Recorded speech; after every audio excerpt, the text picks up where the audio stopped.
Gil, I'm going to throw a name at you. Cliff Livingston. Okay, you threw it. What the fuck? Yeah, you know who he is? No. Okay, he is famous, though, for one thing. Okay. Those Bulls huddles before they took the court, Mm-hmm. what would he say to get the team hyped? He was that voice in the huddle. I don't know. Man, what time is it? What time is it? Oh, I didn't know that was him. Okay, what game time? Game time. So what time? It's Himalaya time. There it is. There it is. After all that, we got it. It's Himalaya time. But the sad part is I knew where you were going. I just didn't know who the fuck you were talking Cliff about. Livingston. That's some NBA trivia right there. Okay, NBA trivia. So if you're listening to this episode on Himalaya, congratulations, because you're already using one of the best podcast apps out there. If you're not, you're missing out. Whether you're a podcaster or a fan, Himalaya is designed with you in mind and has a ton of cool features like curated, shareable playlists and collections made just for you, along with personalized recommendations to help with content discovery. And the best part is it's super easy to use. It's definitely our favorite listening app, and we're sure will be yours too. So do yourself a favor, download the Himalaya app, and be sure to follow No Chill Podcast when you're there, because what time is it? Himalaya time. There we go. Hey, the sad part is when you say congratulations, it sounds like you're about to give some shit away and you just don't. Okay. On this episode of the No Chill Podcast, owner and operator of the basketball analysis site Ball Don't Stop, Ekam Nagra, visits from Vancouver. Beyond his loyalty to the Grizzlies, Ekam is passionate about the game and the purity of hoop. To start things off, we get into the role of the media in sports and take Gil on the other side of the microphone to examine those who cover the game. If you're a follower of Ball Don't Stop, you know about Ekam's reverence for Kobe Bryant. For a guy that was a fan first, then an opponent, Gil speaks to the detail of what he witnessed going up close and personal against the Mamba. And of course, there are stories. We also get into the technical brilliance of players, including Agent Zero, and their influence on the game as it evolves. It's a deep episode of the No Chill Podcast, so let's get right into it. Remember, you can get every episode early on the Himalaya app. You can subscribe wherever you get your podcast, and be sure to check out the No Chill channel on YouTube. So, Gil, this is a cool episode. I think there's been a long conversation to make this happen. So we have a very special guest today, Ekam Nagra. Yep. Ball Don't Stop. Mm-hmm. Okay. And not only are you a huge supporter of No Chill Podcast, we're a huge supporter of Ball Don't Stop. Absolutely. So it's really, to me, a great place on social media to have conversation about basketball. Yes. Because the information that you put out there is true. It comes from a place of research, of knowledge, of passion, and experience. Yep. So we had to have you. You're here from Vancouver. Yep. So that's a hell of a trip. And Got his shorts on and everything. yeah, got the throwback Mitchell and Ness Vancouver Grizzlies shorts on. And you guys are in town and you made this thing happen. Yes. So welcome It was great. to it. It was great because, I was so happy when you guys launched this platform. I've been reading this guy's blog 05, 06, 07, 08. He's a basketball genius. When you guys started this, I was like, thank you. Like, basketball media needs this. Basketball media needs a guy that mastered the game and a guy that knows how to present this and a guy that could put it out there and it could create, like, you guys took off right away. And that was not a surprise. Yeah, it was when I first started, like, I guess like the first couple of episodes, I always call like, yeah, just erase all that shit. I didn't like it. It was like, no, it's fine. Yeah. Because it's like sometimes like when we go back and forth, it's hard to relay what we're trying to say through text. So this is going to be, be great because we get to actually explain what we're trying to say. And we don't, I mean, if people don't know this, we don't edit it. So it is what, so what is the true conversation. Mm-hmm. And I think a lot of times in media, as a player, you sit down with a reporter for 20 minutes. And I mean, so this is my experience as a producer, right? I would sit down with guys for 20, 30 minutes. Cool, great conversation. Yeah. You got to cut that down to 3 minutes. It's like, man, that's not really what they actually said. And it would never be, I never had an experience where I cut something like we did an interview. One of the best ones I did was Kobe and Gary Payton. It was super cool. Wow. And we never took like Kobe's words and twisted it to where it's like it sounded like he said something terrible. It was never a situation like that. But the point was like, there was so much these guys talked about and I only could use this much of it. Right. Yeah, and that's the bad part with just media today because it's like, what is the angle now? Is it clickbaiting? It is clickbaiting because look, and I've kind of been in the industry, so I know how it is. You create content and what you want to get out of it. It's about how do I maximize my views on this specific day. Nowadays, the world moves so fucking fast. It's not what it was in 05, 06, 07, where you could sit, like the shelf life for content is ridiculously small now. So you got to get something that bumps for the first 30 minutes and then move forward the next day. One day you might shit on LeBron. One day you might shit on KD. Get that reaction, get those comments, get that shit, create your own narrative for it and then run. Next day, it's Harden's time. Let's talk about how Harden, silly shit about how he's an ISO ball dominant and he can't win and all that. All right, next topic, because we are all consumed. Now we're all in it. And what's so funny is I understand it, but coming from that side, I understand all the information that won't be grabbed by that. It fucks the story up nicely. Yeah, it doesn't. For entertainment wise, you got headlines and you got people talking. But when it comes to deep down conversation with those players, you never get those players to open up. But certain people's personality, like I will say this from being around you and what I knew before I met you, you speak in sound bites. So you say things like, oh, that's cool shit. You say something that like I didn't get and I've never heard that perspective on something before. And that's just a sentence, whereas like I think you said in the Bleacher Report, if you read that feature that came out, it was pretty cool. You said Bronny was a super freak. That's just like an expression that probably no one's ever used to describe a basketball player. But that's a cool, that was a headline. That's a cool way to phrase something, cool way to refer to a player. That's cool. Whereas you can get a player, like I'm sure you have a teammate, like you probably know a guy better than me, but they're guarded. They don't say much. They're guarded because you got to remember, a player that's guarded, that means he's been burnt every time he's opened his mouth. I got a good example. Joe Johnson. Joe doesn't say much. Man, a few words. So as far as the interview goes, it's cool, but that just popped in my head. That's just what he's known at. He's just because you don't know how to talk to him. You got to remember, we're athletes. We've been interviewed since high school. Right. So high school, college, going to the pro. We've been interviewed so much that all the questions become so redundant. And this right here is why I stepped away from, I got a media pass, I'm going to be covering this game. Like, I knew way too much about the game. I had seen too much in the game. I had played enough to the point where I'm like, this is way too dumbed down for me. Like, James Harden does not want to talk to me right now simply because I have this on right now.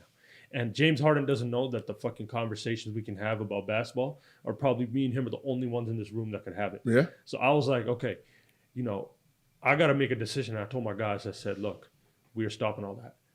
The name is built. The brand is built. The content is there. Now I got to be me. And I got to go. And that's when shit really started taking off because, players are burnt. Players are sick and tired of the same shit coming at them. They're literally trained at this point. They're robots now. Yeah. They have the same answer. They know how they're going to counter it. They know how they're not going to give you a story. And sometimes they know how to work you when they need to get paid. Yep. Sometimes they know how to work you to get in the headlines. Some guys like being in the headlines. But they figured this shit out. They're sophisticated. These guys are burnt the fuck out from all this shit by the fourth year in the league. If you're a superstar and a megastar like he was, like he had fun. Like people celebrated him. The media never really dug him out every day. But because I gave them what they wanted. Yeah, like you want something, I'm going to give you entertainment. Like I don't need to. My entertainment didn't come from like the game itself. It's just phrases, saying something that gets them like, oh yeah, that was good. So I gave the media what they wanted. They want entertainment. I'll give them entertainment. I was phenomenal. I'm sitting there calculated. I'm phenomenal night. I can't be guard. Like I'm giving them the headline so they don't create their own headline. And he was so smart with it. And he had so much fun with it. Like you forgot how good he was. Like those people who were just running, they were taking Gil for the content, but Gil was putting up 40 a night. Yeah. So we're probably going to talk about him again, but I think of Michael Jordan. I can't think of any soundbite that Michael Jordan ever gave you. Yeah. It was just that his play spoke for itself, and he was in a ton of interviews. It's no different than think about all the greats. What sound bites does Tiger Woods give you? He had his own sideshow after, but Brady. What do they actually give you in sound bites?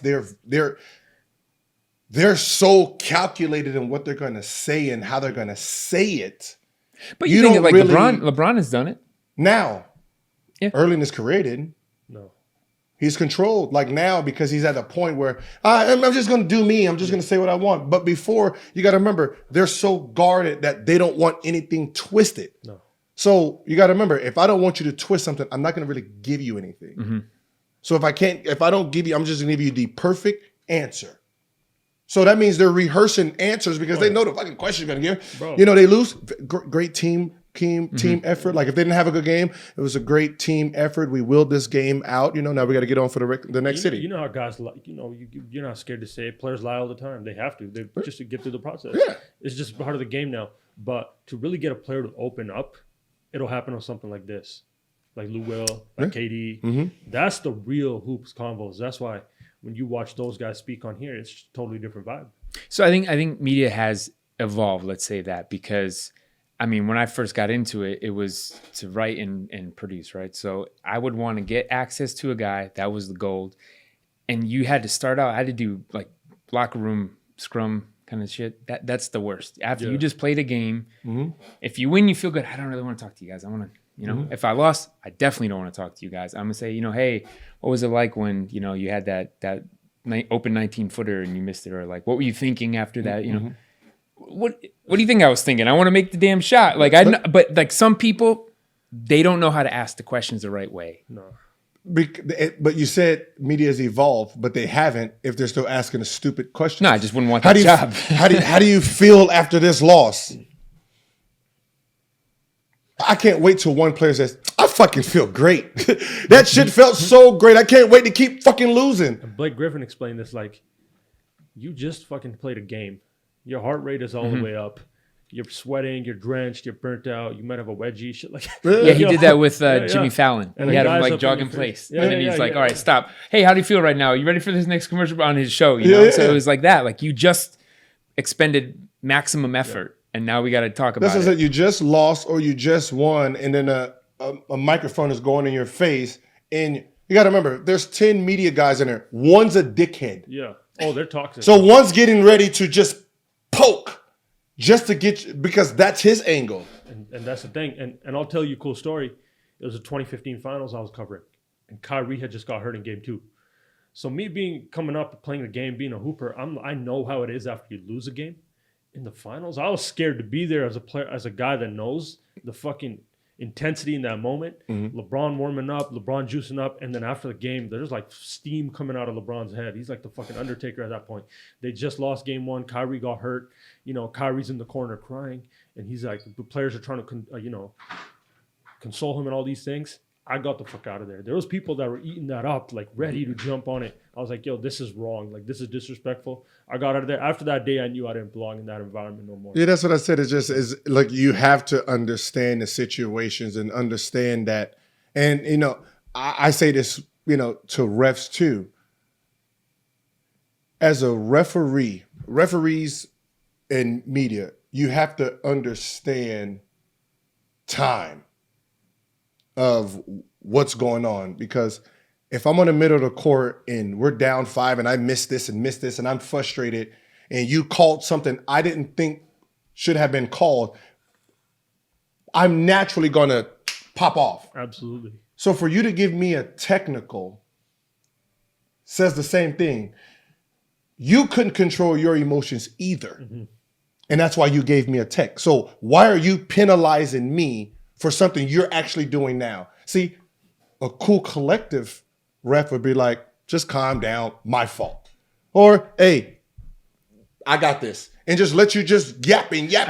What is that though? Pressure. Yeah. That's not pressure. The refs are under pressure too. And players, like you said. You're not under pressure if you're just doing what you do. If you know the game, if I know I'm going in and I know players get heated at certain times, as a ref, I'm rarely going to give a technical, because for the most part, it's not needed. If you know the game about, I know Chris Paul, right? When he gets frustrated, he's going to have a frustration foul. And then he's going to foul to yap at me as a ref. Foul, yap. What am I going to give him a technical? I know his habit. I know his habit. I'm not going to fucking give him a technical for that. Like, he's my bad, Chris. Yeah, because they see these guys multiple times. By year 9 of Chris Paul, you've seen him 100 times. 100 times. Yeah, so there's no point. Same thing with media. I just missed fucking 2 free throws. But the process is definitely flawed. Yeah, don't ask me, I don't how want do to you talk- feel? Yeah. How do you feel after missing 2 free throws? I feel like punching you in your fucking face. That's what I feel like doing, but I can't. Right. But that's what I actually feel like doing. I actually feel like saying it right now. Hold on, let me think about that. Okay, I'm the franchise guy. I can't actually say what I actually feel. Okay, I feel like horrible that I missed these 2 free throws, and like now I got to sit. Well, there you and also give think this about. fucking lie. I'm going to ask you this stupid question because it's my job. You're going to give me a vague ass answer, and I'm going to write a story, or it's going to go on our show, and it's kind of like, yeah, he didn't really say anything. He Yeah, just so now said you like, gotta- we'll get back at him next game. now like, you gotta make up a fucking headline when you just ask educated questions. That's what's that media. Just ask educated questions so you can get educated answers. But so what we were getting to was how media has evolved to where now athletes can control their own narrative. And that's you why can put out their own that's content. why you see LeBron being able to be himself now. Yeah. He was controlled before. He was kind of cautious of they control how LeBron James is presented before. From 2003 to 2000, I'd say 11, 12-ish, before social media really blew up. And then social media blew up. Then he had his own opinion. Now he has his own media company. Now he controls his own narrative and presents his story the way it needs to be presented. That's why you saw him around the decision time. He was so cautious and scared, like he was a young kid with all this. Like those guys are fucking vultures. They need their content for the day and move the fuck on. They don't give a fuck about how you're going to feel, how you're going to be presented. And they're going to use you for those clicks for that day and that week, and they're going to run with it. Do you remember where you were when he did that? No. Okay. I was in DC probably. I don't know. The thing about that, the thing I thought about, because as far as media moments for players, that'll be an all-time famous one, right? Famous or infamous for him. Because the thing was, when he said he was doing this press conference at a community Y in Connecticut for his decision, I was like, oh, he's gone.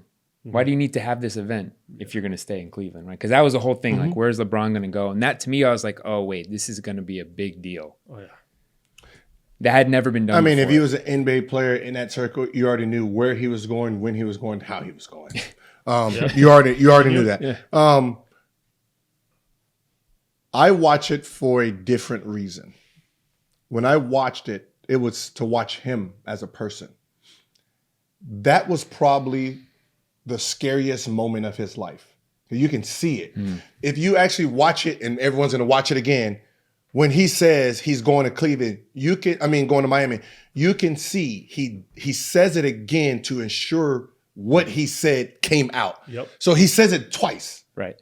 And like it's like he's trying to convince himself that is not LeBron. See, the Taco Tuesday LeBron, that's fucking LeBron. I've been around LeBron, played cards at his house from his rookie season.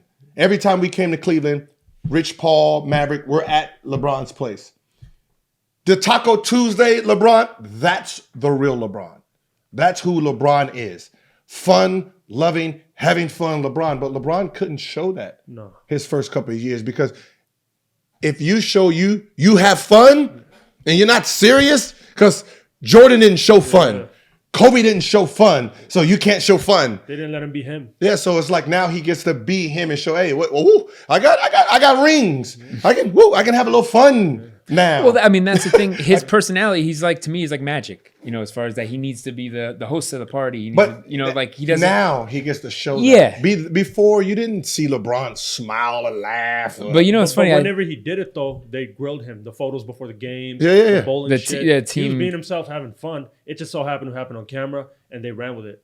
And I think that was the team stuff in Cleveland when he left. And that was sort of missing when he went to Miami. They were the villains, remember, at first. Right. They were the back but end. you can tell. But just if you really put some thought into it, think about his team, right?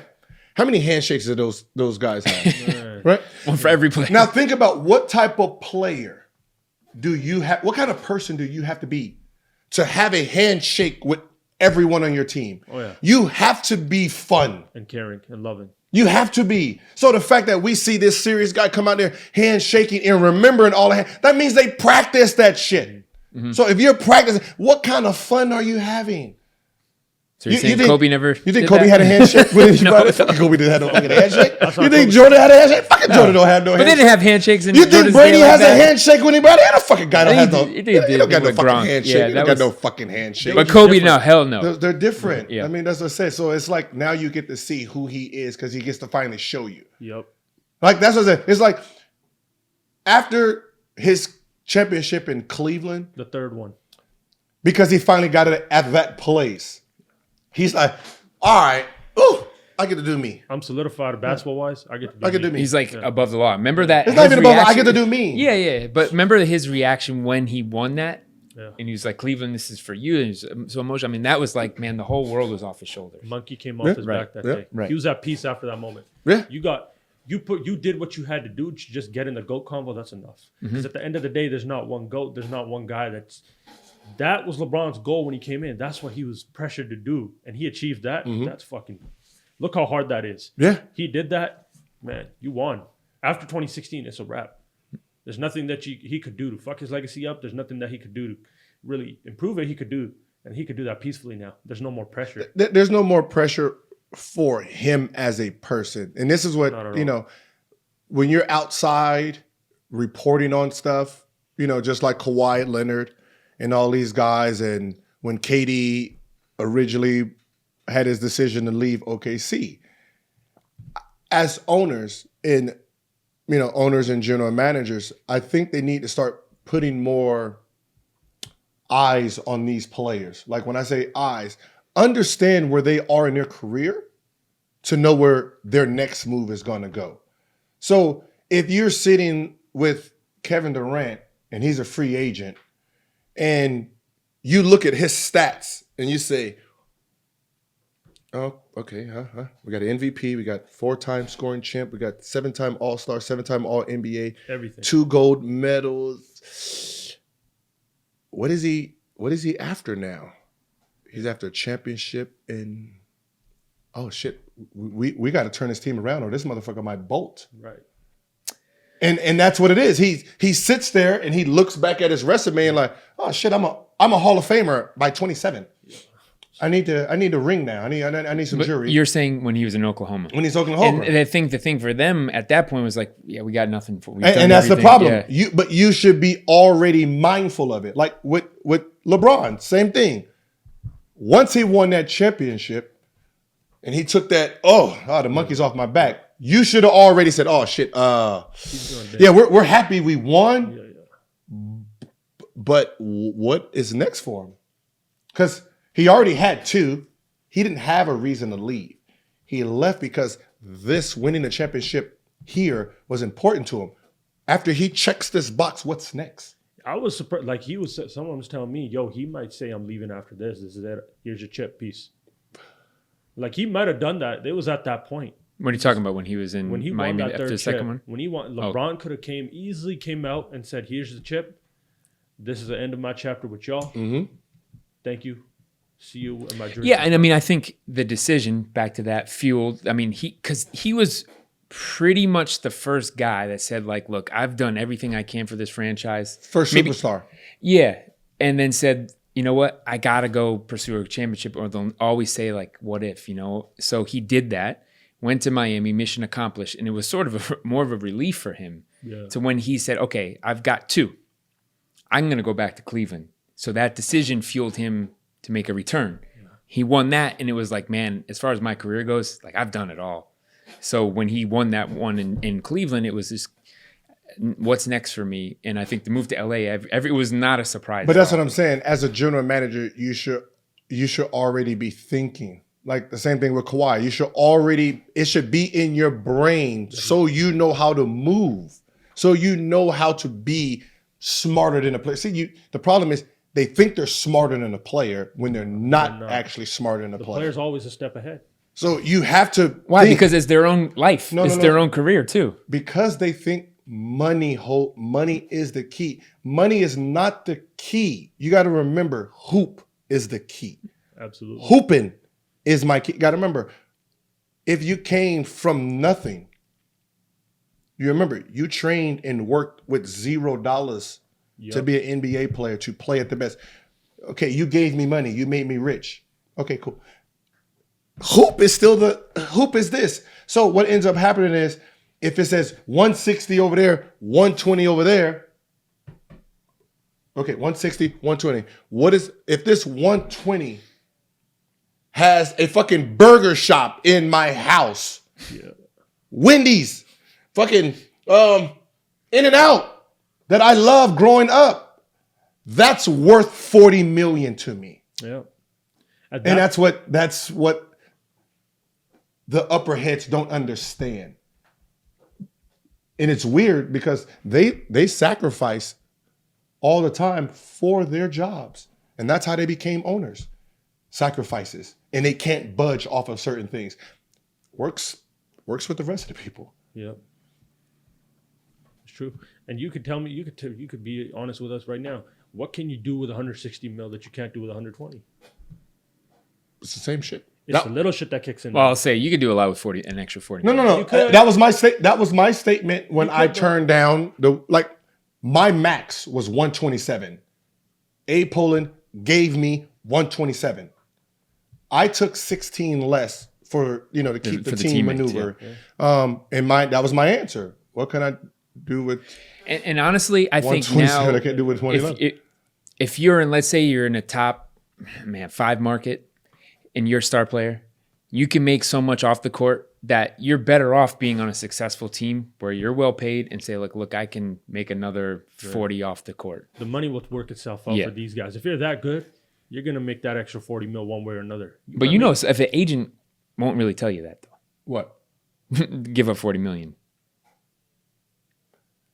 The agent's not going to tell you that because the agent gets paid off of you. Right. So he loses money on a $40 million less, decision. So yeah, of course your agent's not they're gonna, tell you to say, all right, we can do a sign and trade. We'll sign here, ask for a trade next year. Mm-hmm. So you got to remember, you can only lose 40 million to go to only a few markets. Yeah. Los Angeles, New York, maybe Boston, Chicago. Say San Francisco. San Francisco now. So yeah, you can take a $40 million dip and make it back. Yep. In those cities. You can't take a $40 million hit and go to fucking Minnesota. Oh, that's 40 million you would never fucking get. I don't give a fuck who you think you are. You would never get that money back. Nah.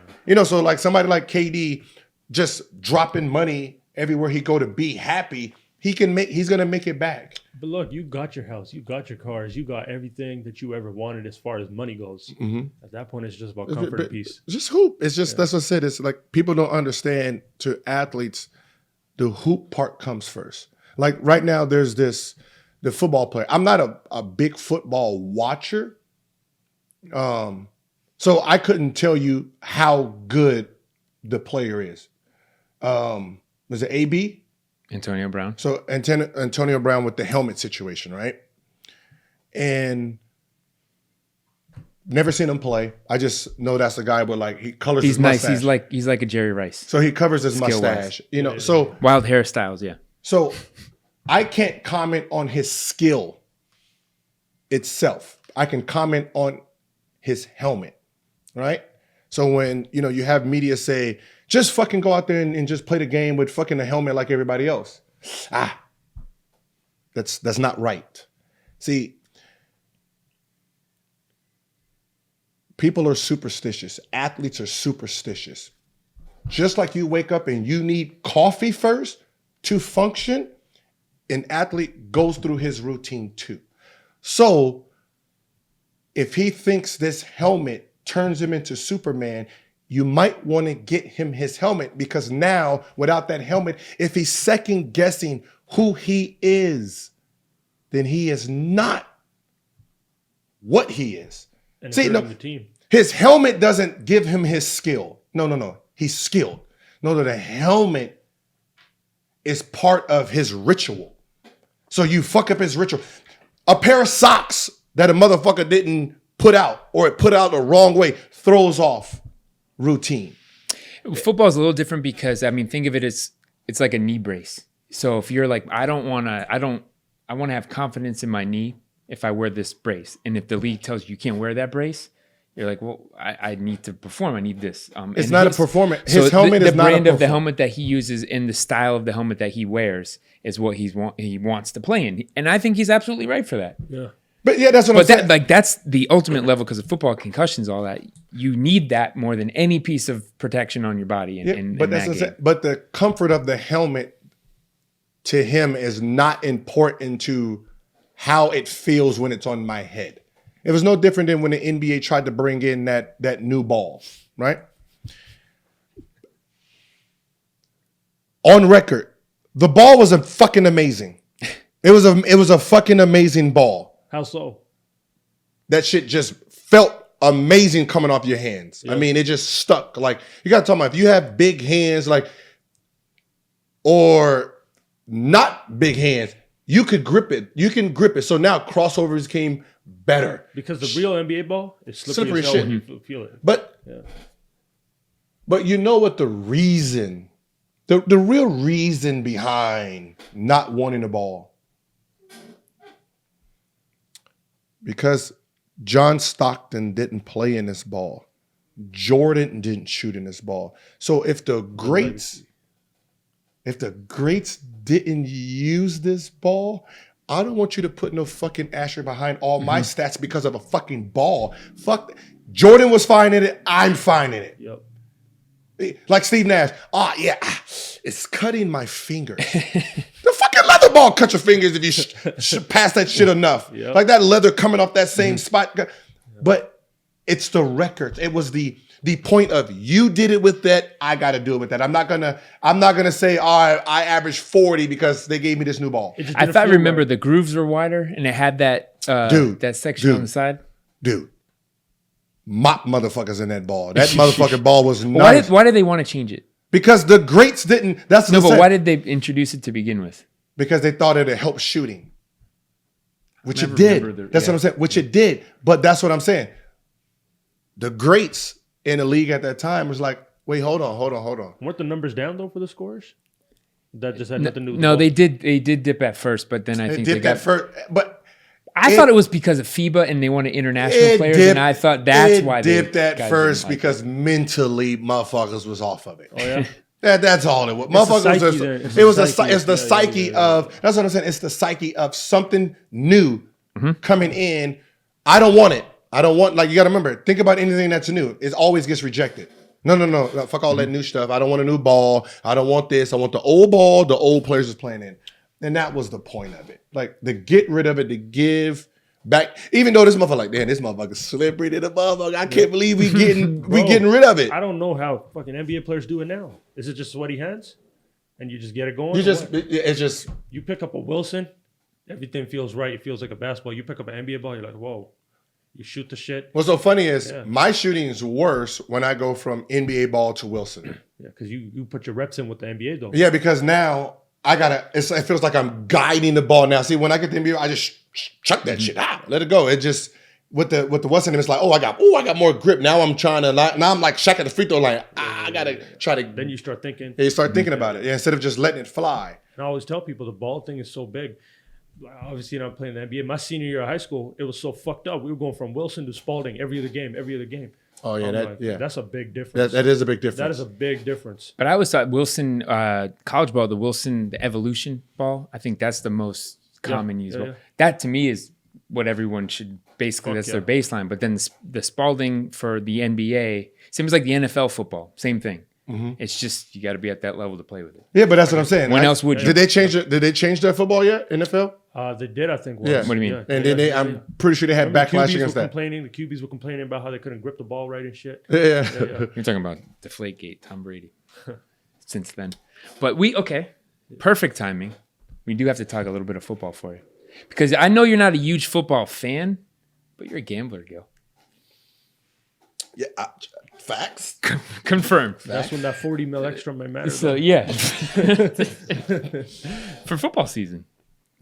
Season, it's a new season. Your guy, Antonio Brown, is on the Raiders. Le'Veon Bell is on the Jets.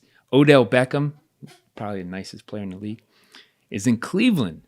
And one thing hasn't changed, where we put our money down on all the games. MyBookie is the place to bet on football every weekend. MyBookie has better bonuses and more prop bets than any other sports book, period. This year, they're hosting the first online handicapping super contest. First place is guaranteed to win at least $100,000, $100K. And it only costs $100 to enter. $100 to enter for $100K. That's good math. I mean, it's good math, of course. We're not like math guys, but it's good math. All you got to do is pick 5 NFL games against the spread every week to climb the leaderboard and score your share of the huge cash prize pool. So here's how it goes. We would only recommend service to our audience. That's quality. Uh-huh. All right. And we want people to win, really is what it comes down to. So that's why MyBookie is always the right play. You bet, you win, they pay. MyBookie has live in-game betting on every NFL game. They've got the most rewarding player perks in the business. And for you fantasy guys out there, you can even bet the over-under on how many fantasy points a player will score each game. So you can also double your first deposit up to $1,000 first deposit bonus. So what we got, that famous promo code that we love to use, we keep it simple for you. It's promo code No Chill. So visit MyBookie online today. That's MyBookie. And don't forget to use the promo code No Chill. NOCHILL. If you need spelling on that by now, we'll help you out on that too. So that's MyBookie.com with the promo code No Chill when creating your account to claim the bonus. Bet, win, get paid. Yeah, stop talking to the audience like they just not smart, bruh. Maybe you got like a bad reception. You're not just gonna do that. They know how to spell No Chill. We got to do that. Just like a part of the script. Did you used to write your blog yourself, or did they edit it for you too? No, I used to edit. I had a ghostwriter. Okay. You talked? Huh? You talked? Yeah, we just talked. And he typed. Uh-huh. Oh, okay. And now he's McMenamin. Dave McMenamin. Is Dave ESPN. Oh, that was it? Yeah. That's dope. Well, how old was he at the time? Who cares? Was he like fresh out of college or? Hey man, look, he was a redhead. I mean, that's a pretty cool. That's a pretty cool gig. That's my guy. He was the best. He was the best. No, I know. I was just saying that's a pretty cool gig. Yeah, he was the best. Yo, that shit used to be long too. Okay, so do it. It was good though. Because it was through the week. Yeah. So it was you just see how media was different then? Mm-hmm. You'd have people that would sit there and read the whole thing, engaged. Now it's like swipe. So I think it's this. Players can control your own narrative. You were at the forefront of that really at that era when blogging was, a big thing. I think you still need outlets like ESPN or Fox or TNT because they do a great job with your game broadcast. So if they get you on halftime, at the halftime show, we caught up with, LeBron James and they have a feature on him or whatever. They can do that. Yeah, that's quality. Yeah. Also, outlets like, I think Sports Illustrated or GQ, they do great interviews and things like that. Bleacher Report, they had a great feature. Yeah, those are interviews. You get that's when players get to open up. You still need that, yeah. You need it all, for sure. to be honest. You need it all because I don't know. I don't know that you need it all is my point. I think because now you can do your own thing. I think the one thing that you don't need is the toxic shit. You know when it's toxic. You know when it's calculated and it's created to create a narrative. I see it. I see right through it. I know you see it. That's the shit that can kind of take a backseat. The game was more pure. It wasn't as toxic back before, I'd say 2011, before the social media boom. Now it's a little bit more targeted. Yeah, because social media, people are into it for different reasons. Sometimes it's personal or sometimes they just most likely, most of it is all personal. Or like somebody like TMZ, right? Yeah. It's like one of those things like, just stick to Hollywood, bro. Leave leave the athletes alone. It's like you don't know who. Like TMZ is on a fence I'm on a fence about what they do in social media because it's like you guys are destroying lives. It's like destroying lives and you're taking a lot of money out of people's pockets for clickbait. Yep. And I get it when you're on someone's side, that money flows to them. But when you're not on that side, you take a lot of they make money off of you. Yeah, you make money, but you're you're taking contracts away from people with some of the stories you're writing, and that's the problem I'm having. It's like you're good when you're good, but when you're it's like it's what horrible. They do. Yeah. What they do is sort of like it's down in the dirt, right? Yeah. They're very good at it. They get there before anybody gets there, but I don't want to play in the dirt, so to speak. It's like you have people who don't want to be in the dirt. Like an athlete. Look, I'm in the media all the time. Like, let my private life be my private life. Look at Tristan Thompson. Yeah. Like that's what I said. It's like, let my private life be my private life. I don't need the recognition. Like, go play with one of them Hollywood models or something. Like, I don't want that. I just want to fucking come and hang out. Right. Like, goddamn, I don't want to. Like, yeah, I had 10 drinks. Yes. You gotta let them. You gotta let them live. They're humans at the end of the day. Mm-hmm. You know what I mean? But I want to take Gil inside of a place that maybe you haven't gone to before. It's the media room or a production meeting, or the newsroom. And that's a whole different thing. And this is one of the first impression. We talked about this the other day, was those guys usually weren't athletes. I don't know if that's a news flash for you. And there's nothing against that. But I was like, man, you guys like, when I was younger, I was like, oh, you didn't play ball this weekend? Like, you play last night? They're like, no, I just watched it. And it was like, oh, so for the majority of the media, they aren't hoopers, they aren't athletes. And no, that's no offense. It was just like, oh, okay, they were the guys that were in high school or college that weren't playing. Mm-hmm. Yeah. You think all the guys that you play with in high school, none of those guys went to the NBA on your high school team. Uh-huh. So what else did they do? But at least they were athletes. But then there were the other guys that went to all the games, that followed the team. And it was just they didn't have the athleticism or the talent, so they had to do something else. But it was just that you get so far removed from playing. If you don't play, like as an adult, I played this morning, just what I want to do. Yeah. And I think that's the thing that is lost. The missing component is that a lot of the media aren't athletes. They don't understand athletics. Here's the problem though, Gil. And this is the thing. I get that. I get that whole side. We can't expect everyone to be a hooper. Mm-hmm. The game wouldn't be as big as it is if that was the case, right?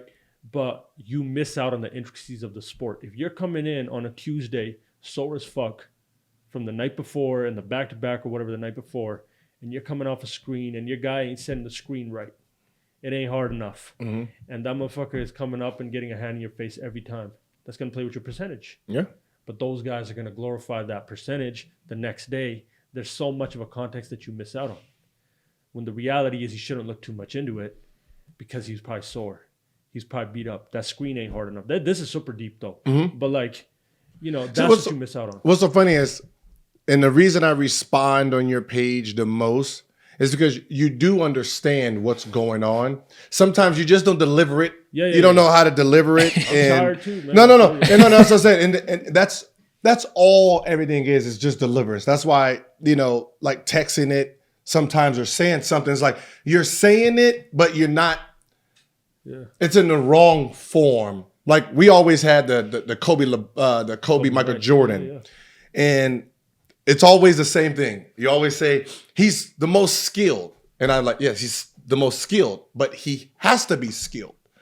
And there was a video of Kobe, and he was saying, I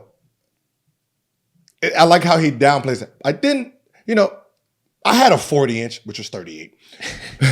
And he was like, I didn't have a 45, 46. I had big hands, but they wasn't overly big. They was, so I had to strengthen up my hands. He said, I was quick, but I wasn't overly quick. I wasn't super quick. I was fast, but I wasn't super fast. Okay, he was average. I get that. So he's like, I had to be more skilled. I had to study more. I had to do the things the talented had. And that was always my back and forth with you. Right. It was, you can't use skilled to define Kobe's true talent. Here's why I disagree. To build that skill, he had to accept the fact that I'm not as gifted as a Mike. I'm not as gifted as a LeBron. But to get the same result as them, I got to go in the lab, rep it every single fucking day. That means something. Okay, that's the first time you actually said it right. Yes. It's hard to say that on Instagram. Yeah, that's what I said. I'm just talking about the result. I'm glorifying the result of that. Yes, and that's exactly how you glorify Kobe. That he didn't have the attributes. He did though. He did. Like he says that he didn't have the attributes. Come on, Kobe was a freak in nature too, though. No. He was supremely skilled, but you said he had true talent. What was that? Okay, so if you see the movie Titans, Clash of the Titans. Remember the Titans? Clash of the Titans. Oh, like the mythical kind of stuff? Yeah. Okay. Okay, you got the Greek gods, right? Up top. That LeBron, that's who Jordan. Kobe was normal dude. the half god. He was the half god. Yeah. So what ends up happening is he has godlike in him, but he's still human. He trained his body. He understood. Yeah, I don't have the gifts of these motherfuckers, but so I got to be smarter, tactical, understand the floor, understand angles, understand human behavior because I am one of them. Yeah. I am a human. So his gift was understanding that he wasn't a god, but he can get fucking close to one. And if he's going to get close, he needs to understand everything about this sport, the way the ball bounces, how much air's in that shit versus the floor versus the ice under. He had to understand all of that. See, the Greek gods, they didn't give a fuck about none of that, because they gift was way above everyone else that they didn't pay attention to the details of the game. But there's a brilliance in that though. When you don't have what those guys have, I didn't see Mike get 81 in a game. So you're saying I could maybe be a Greek god. This motherfucker was on another level.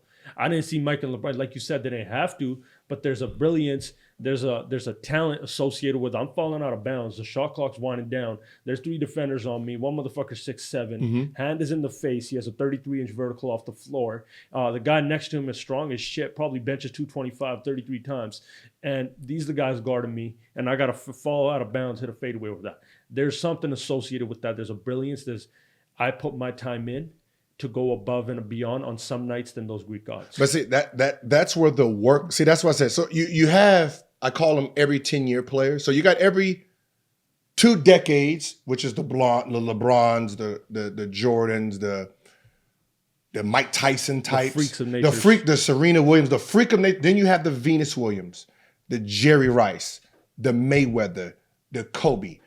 What those people are is like, I'm going to learn every piece. See, their brilliancy comes in information. The surgical. Yes, I'm going to sit here and dissect every piece of this game because I need to be great at it. You cannot outbeat me because I put so much work into it. You got to remember, think about what I'm saying. Because he doesn't have the tools. When I say the tools, the 46s, the fast twitch muscle, because I don't have it, I need to still run my engine like that. So I need to sit here and study every piece of it. And that's what Kobe gift was. That's what Mayweather gift is. I need to understand every piece of this information. So when people say, is he the greatest? Is Kobe the greatest? Is LeBron the greatest? Is Jordan the greatest? Yeah, they're all the greatest. They all have different roads. Absolutely. So that's what I think is like, I'm always wanting to appreciate the greatness of the collective greatness. You can't go wrong with either. Right. And also as the Jordan, the supreme Jordan fan here at the table, 69 in a game is his career high. I mean, that's I respect but right there. But think about Jordan and think about that realm of athletes. We're saying they're the freakish athleticism. There's also the next level is the elite athletes. Whereas I think like that's a guy like Kobe is elite athletically. He's normal. And no, this is my question for you. And I'm reading this. I can't speak on this because I didn't play at his level. I didn't feel Kobe in a game. How quick was his first step? Not quick at all. Not quick at all? No. Not quick at all. Not quick at all. So you just said normal and not quick at all. I mean, I think like okay. All right, that's wrong. Yo, I've seen Kobe dunk on Yao. I've seen Kobe explode one leg on Ben Wallace. I've seen Kobe go based on KG. But but you got to remember, you're. He built that shit up. That's squats. That's dead. No. You got to remember, the 38-inch vertical on a 6'6" player. It went up though. He came. No. What I'm saying is, when you think about it, that's not Iggy.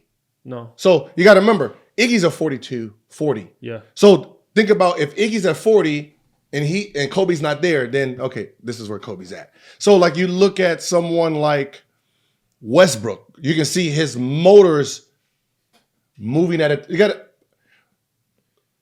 Westbrook doesn't actually jump high. No. If you notice, So he jumps fast. If someone says, "Oh, Westbrook running vert is a 38," you're like, "Oh, hell no, no. It is off the ground. It's a 38, but he shoots at the rim, so it's a fast, like a rocket. It's not up. It's a rocket. The thing about the eyeball test for him is if you're watching highlights and you just see that guy is coming down in transition, it's like boom, he's gone, and then he's up. Yeah. And he's hitting the rim he's so hard. He's not jumping high. He's jumping at the rim. You don't really have to know anything about basketball to know like he's a hyper that athlete. shit jumps out of the exactly. He's a hyper athlete. That's what I'm saying. People's athletics are different. So Kobe's athletics is all around equal. Left leg 38, right leg 38, both legs 38. Which is actually there's only one other player that jumped equally off and that's everything. Actually a good thing, yeah. Yeah. That's a good thing. It was J.R. Smith. Yeah. J.R. Smith, 40-something off the left, 40-something off the right, 40 off both. So he was a complete jumper. That's what makes Kobe jumping look so athletic because he was complete. No matter how he jumped, he was maximizing his jump. Here's where I love this because I'm a trainer. I own a gym. Strength and conditioning, that's like my thing. But I feel like we get away from the combo when we bring this shit up. Mm-hmm. Raw stats athletically can only tell you so much. Mm-hmm. How many guys you seen come into the league with you with 43s? Ooh, a lot. Out of the league within 3 years. A lot. You know what I mean? There's a will. There's a skill. There's a basketball portion. Then at the end of the day, they're basketball players. At the end of the day, the gap athletically between Kobe and Michael, it wasn't this big either. It was there, but you still had to go hoop. Okay, see, the difference is it's like we all got to put everything in perspective, right? Jordan, when Jordan was in his heyday moment, he didn't have a bad team where he can score 81. Where he can score? I'm not even like see. So I'm not, like, but 81 thing I just shot. No, I'm just saying just so we understand. No disrespect to 81 either. I'm just saying just so we understand. Like with Kobe, there was a reason Kobe wanted Shaq out. I want to show the world what I fucking can do. Absolutely. I want to show what's under this fucking that's hood. Why I say don't look at Kobe's career stats because the 25 per game would have been 33 per game or 30 per game had he not had Shaq from day one. You know Kobe. Yeah, that's what I'm saying. Kobe would have fucking led the league in scoring every year, just like Jordan did. That's what I'm saying. He would have won those 6-7 scoring titles. So that's what I said. So it's hard to justify who is great. That's why I say all three are great. They're all three different. They came up different. They dominated different. So when I say, if I had to argue on Kobe's side, it's this. Out of the panel of greats and gods up there, Kobe should be accomplished more because he had less to work with.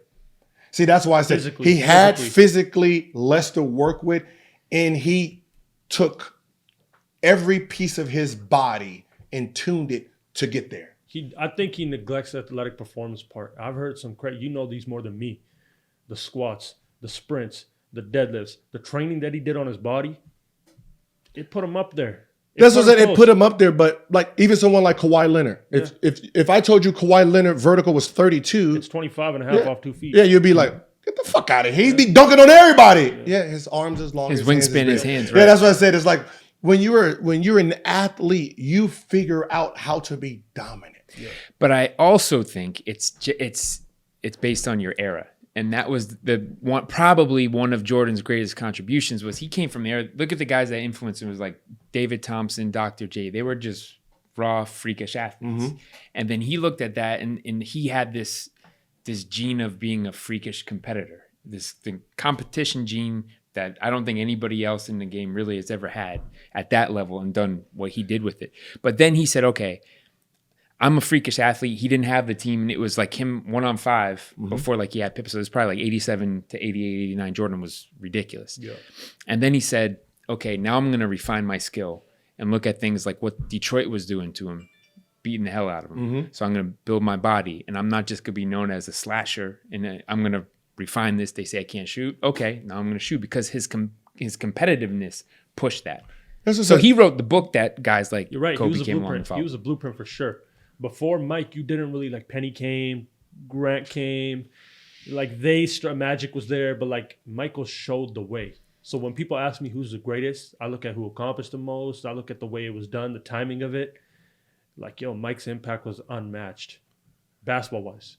I agree. But in terms of ability, if you're asking me who the best basketball player ever is, top to bottom, skill, footwork, post-game, handle, shot-making ability, his degree of difficulty, overcoming all that, the three ball, the complete arsenal, moving without the ball, back to the basket, left hand, right hand, reverse pivot, turnaround jumper left, turnaround jumper right.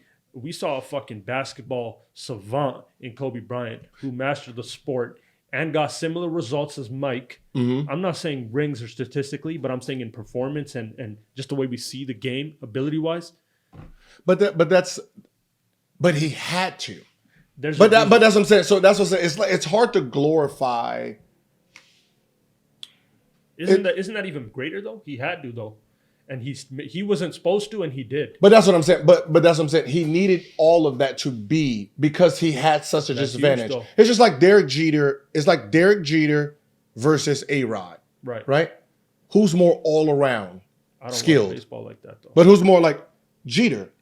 Jeter's the more skilled. Yeah, A-Rod was the home run hitter. He wasn't freakish in that way, but he was a better athlete. Yeah, so that's what I'm saying. So like the Ken Griffey's and the Derek Jeters, they were natural.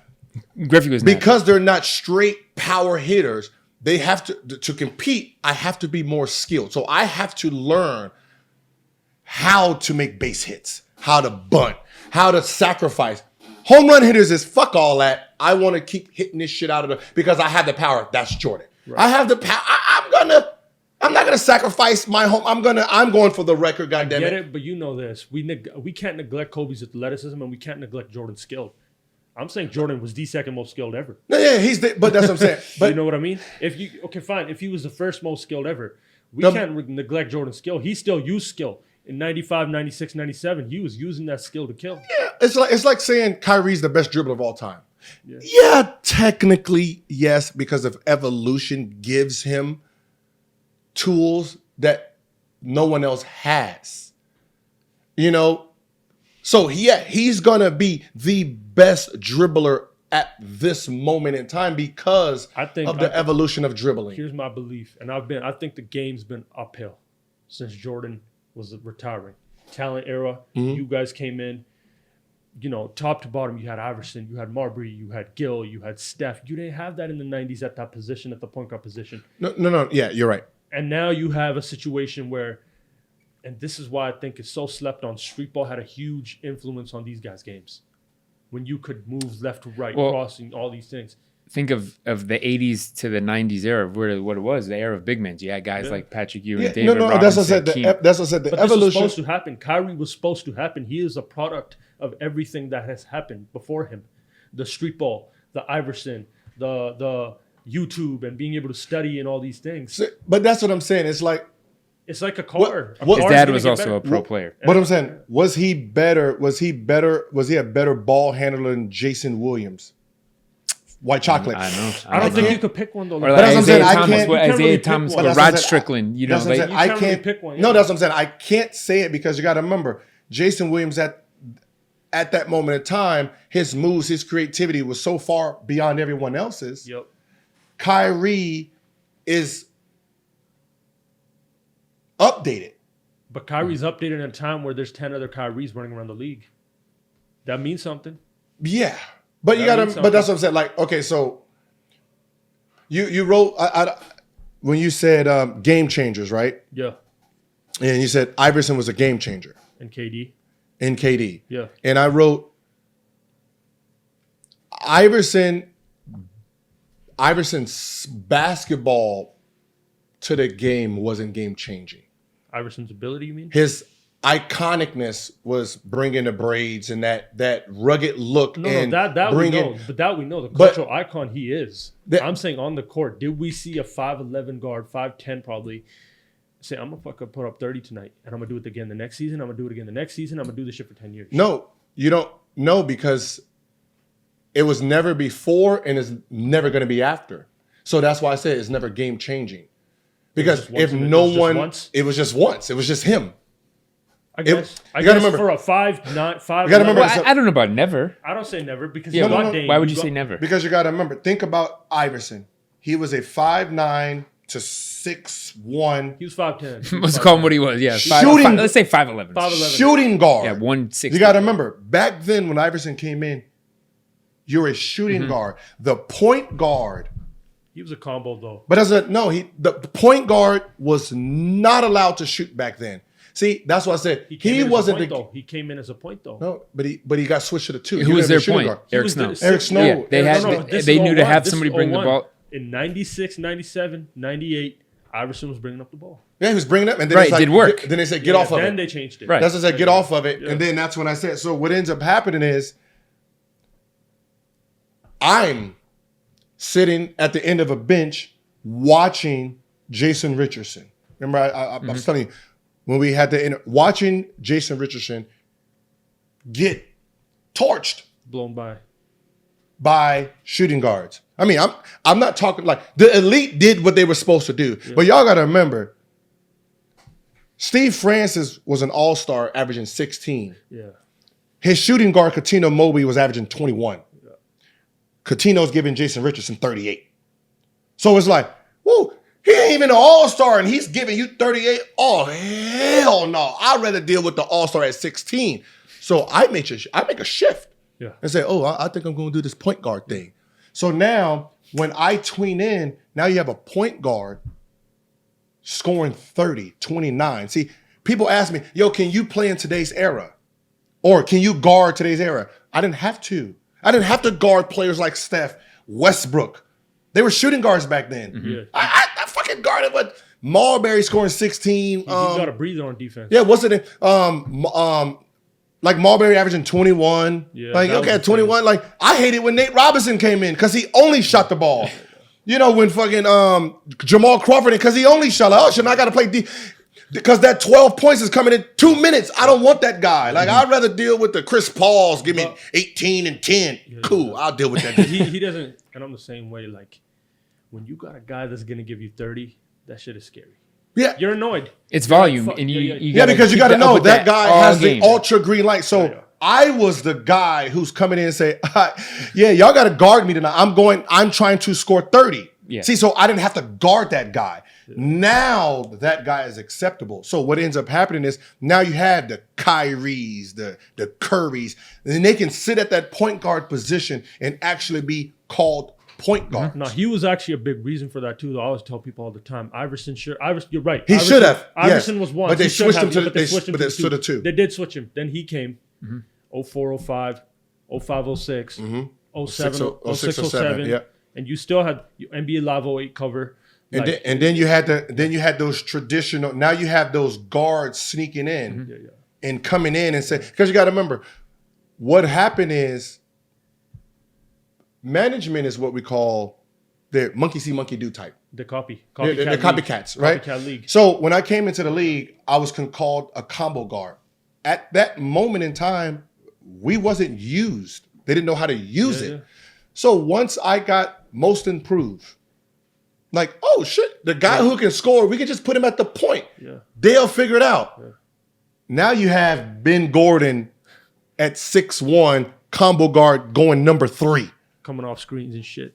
Because we know how to use it. Just put that motherfucker on the floor. They'll figure it out. Put the ball in his hands. Let him like hoop. You got Kirk Heinrich. Yeah. The Bulls had a lineup of Kirk Heinrich, Duhan, and Ben Gordon in the backcourt. In the backcourt and the front, whatever the fuck you wanted to call the 1, 2, 3. Yeah. Because they figured it out. They can figure it out. And that's when the NBA is like, I'm gonna go get that guy. Because at first it's like, are we gonna make this the 6-man and make that guy the 6-man? And that's where the 6-man came from. Mm-hmm. That combo guard, we're just gonna push his ass to the 6-man and let him come off. Don't run no offense. Just do what you do. Yeah. Just go get microwave buckets. Yeah. And I speak microwave, perfect guy. I was thinking that we talk about evolution, and it's always like there's the pioneers and the guys that did it first. I think Detroit had that when you had Isaiah Thomas, Joe Dumars, Vinnie Johnson. Yeah. And Isaiah was a shoot first PG, right? Yeah. And then they had Joe Dumars was probably 6'4", undersized too.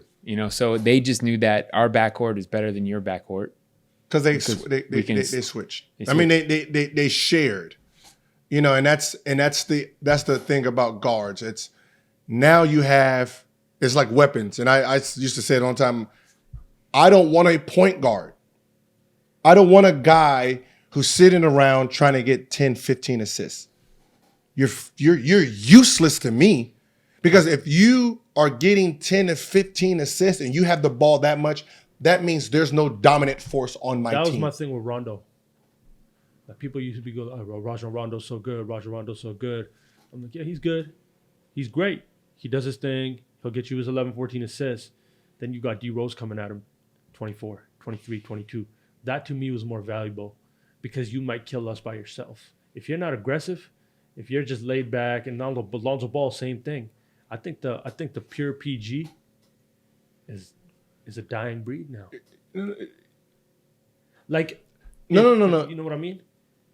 The real answer is the pure PG has been dead. It died back in the 80s. See, I wouldn't say 80s. No. John Stockton was running the league in the 90s. John Stockton was running the league, but they didn't win a championship. But they still got Steve Nash didn't win a championship. Pure point guards wasn't winning. Steve Nash actually adjusted his game, became more of a shooter. He was like kind of like the last. Jason Kidd, Steve Nash to me were like. You got to remember. So I did a study, and the study was that, like, if I'm a general manager and I have this great point guard who makes the team better, what is his value to the end game? So I did the study of every team that won a championship. The percentage came out to 4.2 assists a game. So the average from the point guard was 4.2. Derek Fishers, fucking Brian Shaws, and Kenny Smiths, and all these guys. And then I looked and said, all right, out of all this, who are pure point guards? The 3 was Avery Johnson. Right. Then I was like, well, shit. He wasn't a factor on that team because they had Tim Duncan and Dave Robinson. 99? Yeah. So I said he wasn't a non-factor. He just passed the ball to them. Yeah. All right, Rondo. Rondo was a second-year player. He was a non-factor to this team. Jason Kidd. And this is the fucking end of his career. Where Barrera and Jason Terry took over this team. Yeah. A fucking non-factor. Where are the fucking factors at? He's saying the pure PG was just a myth, basically. It was a myth because of Magic Johnson. I could see that. I agree. I think the dominant ones of that was Magic and Isaiah. No, see, that's the problem. That's what it was. That's where the confusion came. See, Magic was a small forward that had vision and dribbling. Really, he was a unicorn. Yeah, and that's the problem. They took this unicorn and said, we need a guy like this. Yeah. He's a pure point. Yeah. Hold on. You have Norm Nixon, who averaged 9 assists with Magic. Yeah. So between the two guards, or between your point guard and your small forward, you guys averaged 20 assists between these two motherfuckers right here. Yeah. So what you decided to do is say, Norm, you're great at passing the ball, getting everyone involved, but the ball moves better with Magic. So we're going to replace you with a guard who can just score or play defense. We don't need this guard. So we're going to bring in Byron Scott. Yeah. Come on, Byron. Just play defense and shoot. Magic could do all this extra shit. And but because of it, everyone looked at Magic as a pure point guard. And it fucked everything up for everyone. And it messed the thought process. And so when people say, all right, top 5 point guards, I always be like, LeBron James. And they're like, you can't fucking do that. You can't do that. Why? Why can't I? Why can't I? I said, you're going to say Magic. Why can't I say LeBron? LeBron was a small forward who led his team in assists 15, 16, 17. How many every years he's played? Every year. Magic can't say that because he had Norm Nixon his first couple of years, and Norm led that team. So I said, if you can name him, if you can put him as the point guard, I could definitely put LeBron. So I go with LeBron at the point, Jordan at 2, Kobe at the 3. What's happening? Everybody gets mad. Like, you see, you cheating. He's right, though. He's right. He's right. LeBron could play point right now if he wanted. Mm-hmm. You know what I mean? But that's what he is the point. Yeah, he always has. He was the point. Yeah. He was the point in Cleveland. He was the point in Miami. That's what I said. He's led his team in assists every year. Yeah. And where this gets to is, and I think for him, I don't know if he ever didn't want to admit it or whatever it was, he didn't want to be categorized, but positionless basketball. Does nothing. It's not even a thing. It's not a thing. That's not what. even a thing, though. That's the buzzword right now. Yeah. It's not even a There's fucking... a bunch of buzzwords right Yeah. there. Right? You know this deal. Like, I knew this was gonna happen. Yeah. like, okay, positionless basketball. What does it sound like? Positionless. Positionless means everyone can play every position, correct? That's what positionless That's means. not true. So can Curry play the 4, No. the 3, or the 5? Can Westbrook play the 4, the 3, or the 5? No, Curry, right there. Would you ever put him at the 5? Can Chris Paul play the 3, the 4, the 5? Fuck no. Then it's not positionless. All it is one fucking position, power forward, that learned how to dribble and pass. That's it. That's it. Yeah, I don't know where that term came from. Some stupid geek That's who it. don't know basketball created it because cool they seen word. a 6'10" guy bringing in the offense. Lamar Odom did that, people. Odom did that shit right away. Pippen, Tony Kukoc. You had guys who dribbled. That's all it is. That's why they called them point forwards. It was called point forward. And then they made a position. And then they changed it positionless basketball to make it seem like, oh yeah, we can grab Zion and make him a center. No, you fucking can't. People gotta stop. No, you fucking can't. They gotta stop being innovative with the game. Like even with Ben Simmons, I disagree to this day with Ben Simmons at that point. In today's league, with the climate, the way the league is, you got to figure out a way to put him at the 4 and let him play the Draymond role. He ain't gonna be Penny Hardaway. It's the problem with Ben. His natural position is point forward. That's what I mean. But The problem is he's trying to be a point. You understand that? So instead of being Anthony Davis style, Greek the Freak style, that's who he should be. be Greek the Freak. dominant. Yeah. You're trying to be Rondo and Lonzo. Yeah. No, you cannot be 6'11" It's a waste of your gifts. with vision, creativity, sit in there trying to start the fucking offense and pass the ball around, trying to get fucking 10 assists. No, that's not how that's not how your gift works. Your gift works. You fucking run, get into that lane until they force you to make a pass. If you play that style, You're giving them what they want. you will average 10, 11 assists. If you Westbrook the fucking game, Westbrook it, drive until they fucking can't stop you, you will average 10 assists easily because you're fucking 6'11". And that's what I think. If you look at his strengths, it's transition. At this point, it's That's what I'm saying. transition You're right. game.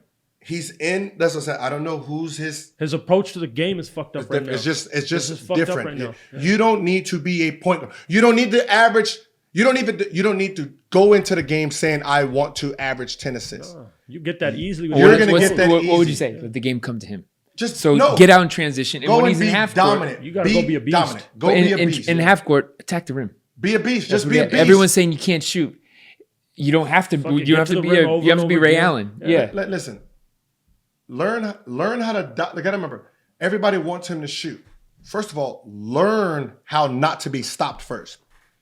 Once you learn how not to be stopped driving that motherfucking basket, once you dominate that and figure that out, then you add to your game. He's right. Ben's holding himself in a cage right now on his own. You haven't dominated not being stopped yet.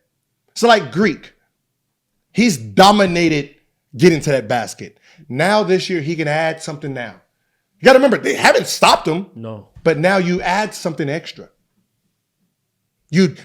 A pull-up, a mid-range. That's all he needs. Is And just then, that in that's not between. all he needs. Well, He right needs a- now, Because you got to He has a remember, lot of he things. has to Yeah. build. You got to remember, adding something to your game is not necessarily for now.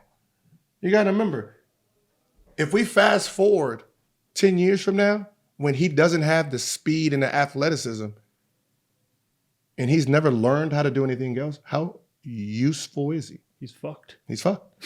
So that's why you learn it now. Go into the summer, little floaters. Sure. That's what makes year 14, 15, 16 easier. Yeah.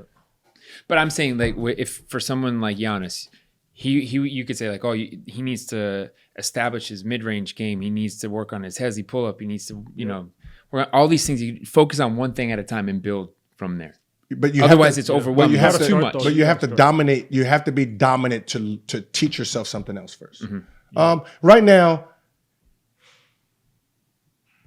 now, he's a cheat code. And the cheat code is this.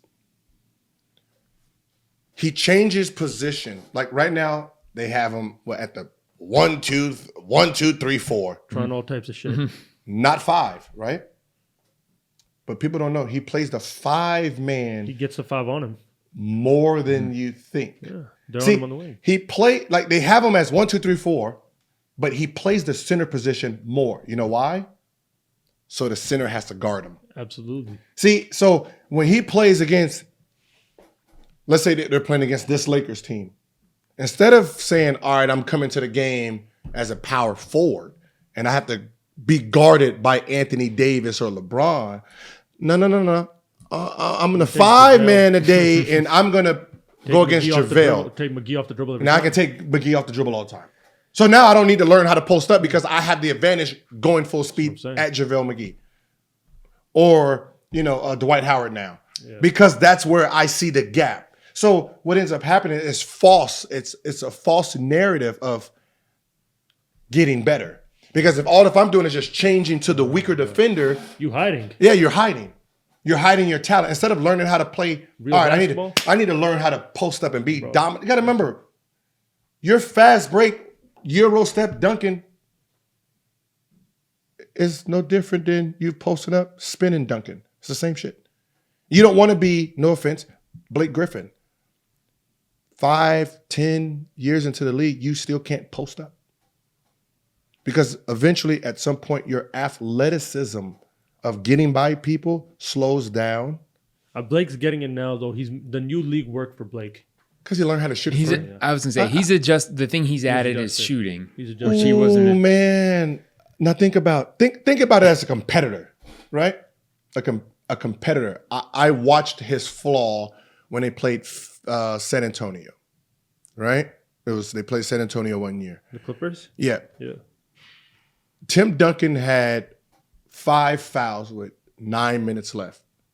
Pop was trying to pull him. Tim is waving him off. No. I'm good. Oh shit. Tim about to fucking foul out. And I realized 6 minutes, 5 minutes, 4 minutes, 3 minutes, 2. Tim Duncan stayed in the whole game. Because Blake didn't post up. Blake just sit there and shot mid-range jumpers. Now think about it. If I'm Tim Duncan and you're shooting jumpers and you're Blake Griffin, you've done me a fucking favor. Yeah, because you kept me in the game to play offense, motherfucker, against your guy.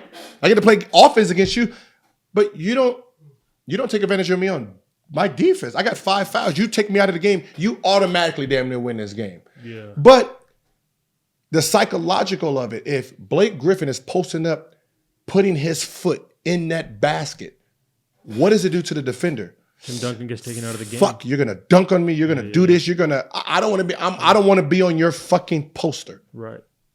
Let me get out of the way. But have you noticed when someone like Zach LaVine gets 1 foot in front of his man and he jumps? Have you noticed there's no centers actually trying to block that shit? No. I don't want to be on that fucking poster. He's proved to me that motherfucker can jump. He's 40 inches up in the air. So the fact that when he drives and he decides to jump and he's a guard, you still don't have anybody trying to block it. You only have a few guys who don't give a fuck about none of that sports center shit. For the most part, some of them do. That's who you go after. Blake, go, post up, fucking get into that paint. When you decide to jump, trust me, there ain't nobody gonna be there. They're scared. You have guards jumping to try to block big man more than big man trying to block guards. It's true. And that's why Giannis doesn't need to learn how to pull a jump shot this year. He needs to learn how to post up. that right there will change the entire dynamic of his game. Because when that other shit stops working like it did against the Raptors and then they just lost 4 straight, just that dynamic alone, then Middleton's still engaged. Then you got all these other guys that your team is built perfectly around you. They're still able to be themselves. This time you're just doing it from the post. It's a different look for the defense. Yep. Swing here, swing there. When you're attacking, you're kicking out. Because that's what the thing we noticed for them, and actually this is probably the last thing we get into, is the situational basketball. And that was the thing if you take that away from him, you're neutralizing your teammates. Yeah. So because you got to for remember, every situation. because I'm coming downhill, by the time I hit the double, I'm already lost everyone. You're done. Yeah, you're gone. If I'm in a post, I can see everything. Calm it down. Yeah, I can sit there and bang, bang, up and under. By the time you come double me, I'm at the rim. Even if wherever you come in a double from, I can actually see it. So you're gonna have to learn how to play back to the basket. Like even in Euro basketball, what we see the same thing. Same shit, running and Euro and dunking. Greece is not a threat. Greece is not a threat because in these rules, in this pace, they're gonna shut that shit down even easier. It's easy. It's easy. Giannis he's lacking a skill set. And his first step is get a post game that's right. That'll open everything up. It'll keep you. When you can't do the shit that you normally do, it looks bad. So when you're no longer Euroing and dunking on guys and powering over guys, it looks bad because you get exposed as a basketball player. Watch the final 3 minutes of that Bucks-Raptors games for the last 4 that the Bucks lost on the way to the finals. Giannis a non-factor. He's running around lost. He doesn't know what the fuck he's supposed to do. The Bucks don't know what the hell to do. The coach deflated. Eric Bledsoe and Chris Middleton aren't really shot creators. They got to go do that now, right? I think the Bucks could use a Melo. I think the Bucks could use a Jamal Crawford in those moments. Yeah, but that's what I said. If you are the MVP, and you're not a go-to guy, then you have to understand how to be one. Take your ass into that post. Yeah. Demand doubles. Demand it. Because I don't need to double you if you're sitting at the 3-point line trying to come full speed, motherfucker. We're set. If Giannis keeps going at this pace, the Bucks they'll never get to what I was going to say was, if he keeps running at this pace, he's going to be traded any goddamn way. It'll take 6 years for them to realize. They're building around him. You said 6 years. It will, bro. He did. No. What year is it? You don't have that much time anymore. What year is he in? This would be. No, this would be year 6 or 6. This season he's coming into. He's going to year 6 or 7, I think. Yeah. Yeah. So 13. By put like this. Yeah, it'll be year 10. They won't win a championship. Nah. And he'll probably be out of there before he hits year 10. For a smart coach, that game plan is easy to stop right now. Going into 7. Yeah, you don't have. That's what I'm saying. All I have to do is just stay close. Last 3 minutes, we beat them. He can't be their go-to guy. That shit. Okay, fine. If you want to go do that, we need a go-to guy. Yeah. We need a go-to guy. I need to put peer shooters around you. Yeah. Then that means now you're looking at somebody say, all right, Bledsoe, since you're a pure point guard, I actually don't need you now because I'm using Greek as the point guard. I would say it's this. So now I need to bring in a shooter in your position that can hit down shots. Yeah. Now somebody like Josh Hart looks appealing. Yep. Absolutely. But also recognize your strength. That's what they have to build off. What you said, But that's what I'm saying.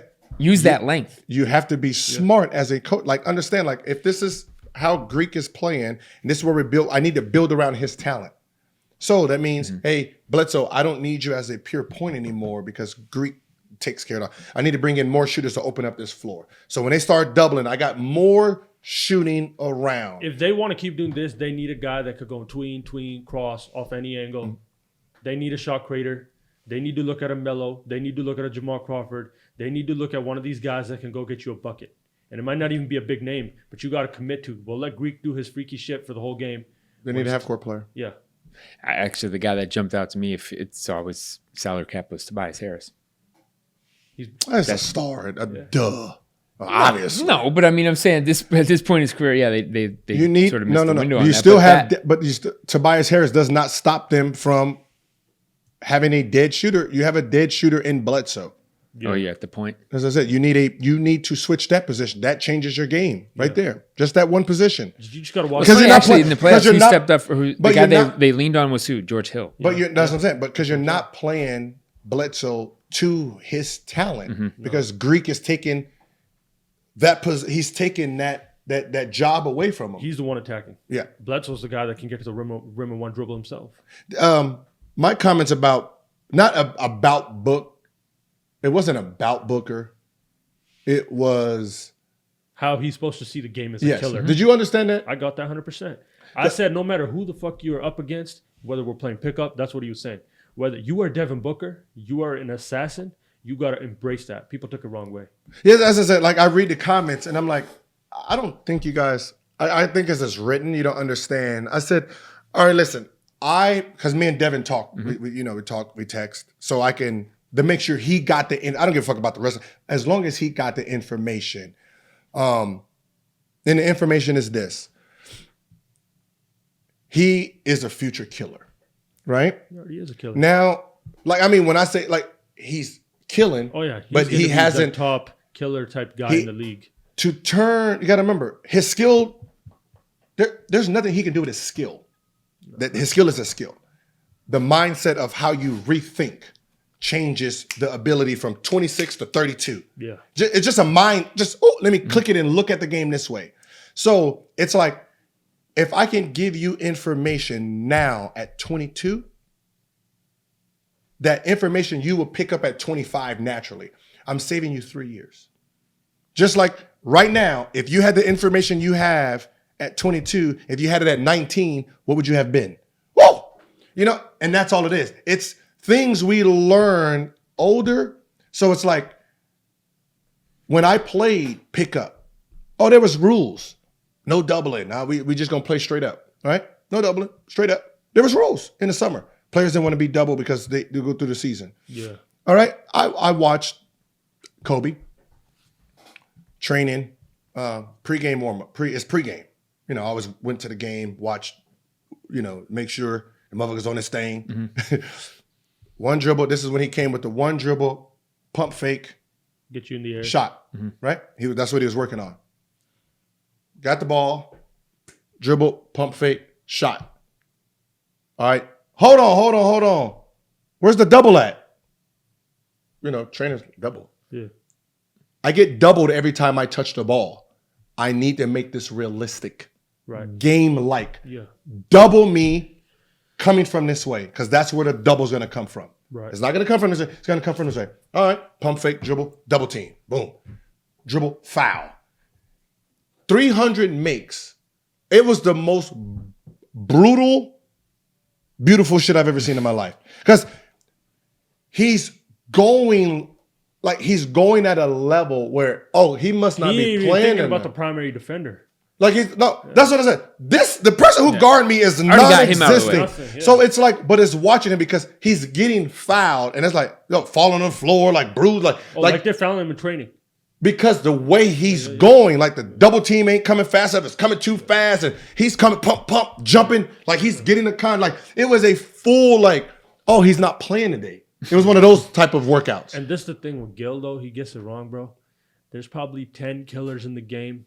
He had that. He's one of those. But we got to remember. Like he wanted to kill you every time. But the reason my mind, because I'm watching. Yeah. So I'm watching how he's trained. Like, I go into the locker room and say, you niggas is done today. Y'all about to get that work. Yeah. I said, I was here early. That man worked out 2 hours, hard ass shit. Y'all ain't stopping him today. Not everyone's like that. So I'm watching him sit here and say, this ain't a one dribble pull up. Like, he's making it so realistic that when it came to the game, that shit was normal. Yeah. Well, there was no double team that he didn't see. So I was telling Book the story. I said, listen, you're going to learn what I'm telling you right now on social media. You're going to learn it at 25. I'm telling you now. Fuck pickup being fun. Fuck that. When you trying to be a great, you trying to be a superstar, pickup basketball, you treat that shit as game tooling. Whatever you want to try to do in the game, you do that shit in pickup. Because you got to remember, in an NBA setting, you don't practice as much as you think. So I said, and then when you're practicing, how often are you getting doubled in your practice? Never. Because when you're practicing for another team. So you're not practicing against double teams. You're only seeing this shit in games. So you're not seeing where these doubles and practicing where these double teams coming from. You're just experiencing them in the game. And when they come in the game, it's deflating you. They're cutting your motor in just if you're at 100, they're cutting it to 75. Because he's shocked then. Yeah, so you're like, oh shit, a double came. Let me go ahead and pass it. So the only time you get to really train against a double is these pickup games. So you need to understand to say, all right, listen, Rico, trainer, whatever. I don't give a fuck what the score is. Have to do double. I want you to double team me every time. Because I need to see it and adapt to it now. Because I'm not going to be able to do it while I'm practicing in the season because then my teammates ain't doubling. Well, if you're training at any level, what do you want to? You want to work out at game speed. Because if you're just got to be game like. If you're just spot shooting and under control and on balance, that's all nice, but it's not going to be like that. But that's what I'm saying. But we don't understand it until a certain age. Mm-hmm. That's why I'm against guys training against the air though, and workouts and pickups. Yeah, but that's what I'm like players say, yo, I just want to go out there and just work on something. And when he says it, I know the age. I know his age because that was the age. Like he asked me, he said, he asked me, he said, did you get mad when they doubled? I said, fuck yeah. I got mad. Now, I didn't come all the way fucking here to be doubled. Yes. But you until I seen Kobe training. Well, the thing on a double team in a pre-fucking game. Who did that? Working on his double team. But I think so that changed the way I looked at it. Now I looked at it like, wait a minute. I do get doubled. And every time I get doubled, I just pass the ball and hopefully wait for them not to double me anymore. Yeah. Instead of actually working against it. Now, one-on-ones wasn't one-on-ones anymore. 1-4 flat was 1 versus 2 flat. Now my one-on-one became so important because now I have my guy here it was Andre Bloch. Sit in the fucking lane. Waiting for you to come. Wait for me. Yeah. Wait for me. I need you to be at the free throw line. Even though 1-4 flat, you ain't gonna be at the free, but I need to see it just in case I don't want to be in a 1-4 flat and then the nigga run. I'm like, oh shit, I got to pick up the ball because I've never seen it before. So now I'm playing my rookies 1-on-2 because I seen what Kobe was doing. So now I got to follow him. This shit's like extreme levels of assassin though. But that's what I'm saying. Yeah. You have the skill. So I'm trying to give you the information. And the only reason I got the information because I went and took the time to see what made him great. Maybe he's not seeing that at this. You don't see it. No, what I'm saying is you don't see it at that age. And also, who is he going to look to looking? But that's what I'm saying, and that's what stops. And that's why that's my pet peeve with NBA is you have a $500 million sitting on your bench. Yeah. Right? $500 million sitting right there. Your coaching staff is worth $3 million. What the? What are they? Who the hell on that? What? Who on the Phoenix Suns has been a killer? You have an assassin right here. He's right. Who the fuck is teaching him how to kill? He's right. No one has ever been in that situation to say, hey, this ain't the time to play coy. James Harden last series, deferring, giving Chris Paul a ball. Whoa. No. Be you. This ain't This ain't the time to be passing the fucking. Hey, Chris Paul is Chris Paul. You're James Harden. This ain't too time to pass that motherfucking rock. No. You do what you do. You have to punish Golden State in that situation. And that's the difference, that you don't have the minds coming back in to make the product better. Google. Yeah, you don't have minds, you have YouTube though. What does Google do? Hey. I'm giving out $1 million to everyone who can hack my servers. Mm-hmm. They're testing the shit. All they're doing, they're recruiting. Yeah. I want to see who the fucking best out there is. Who can beat me? Because I think I have the best. Right. And they're waiting to not let you in here. Right. So if you get in, oh my God, you're that talented. I need you on board. Same thing with the NBA. Treat your shit like Google. Bring back your Scottie Pippens and all these guys and give them a job, because what made them great, that information is not being passed on. He's right. That you might need a like. I would say you have a Like if I'm Clippers. job pitch right here. No. If I'm Clippers, hey Scotty, you're in LA. You're hired. Player development, CEO, whatever the fuck you want. Come on, I need your. I have Kawhi Leonard. I have Paul George. Two of you. Yeah, I have two body types of you. Yeah. I need it. Mm-hmm. I need your expertise. I need your secrets. And that's what the NBA lacks right now. He's right. He's right. But I think the good point guards right now in the game, they've done a good job of studying guys like you and said, fuck it, I'm gonna play my game. The Dames, the Kembas, the Kyries, the Stephs, the Westbrooks. Mm-hmm. They've taken the onus upon themselves to say, fuck what anyone else is saying. This is how I'm gonna go kill every single night. So like if I'm on Wex, like not his stab, but if I'm in Westbrook's ear, I'm gonna say, all right, listen, we have two Westbrooks here, buddy. Yeah. We have Mr. Triple Double, dominant during the regular season. We have a half court playoff Westbrook. This Westbrook needs fucking work. So we're gonna watch film every day and see what's going on, because you need to learn how to take this Bugatti and drive it in traffic. You gotta change your game. You got to change the engine. Yeah. You got to understand how to maneuver. Yep. You can't use Bugatti No. at 5:00 in Los Angeles, motherfucker. You got a Honda at this point is better than you. Yep.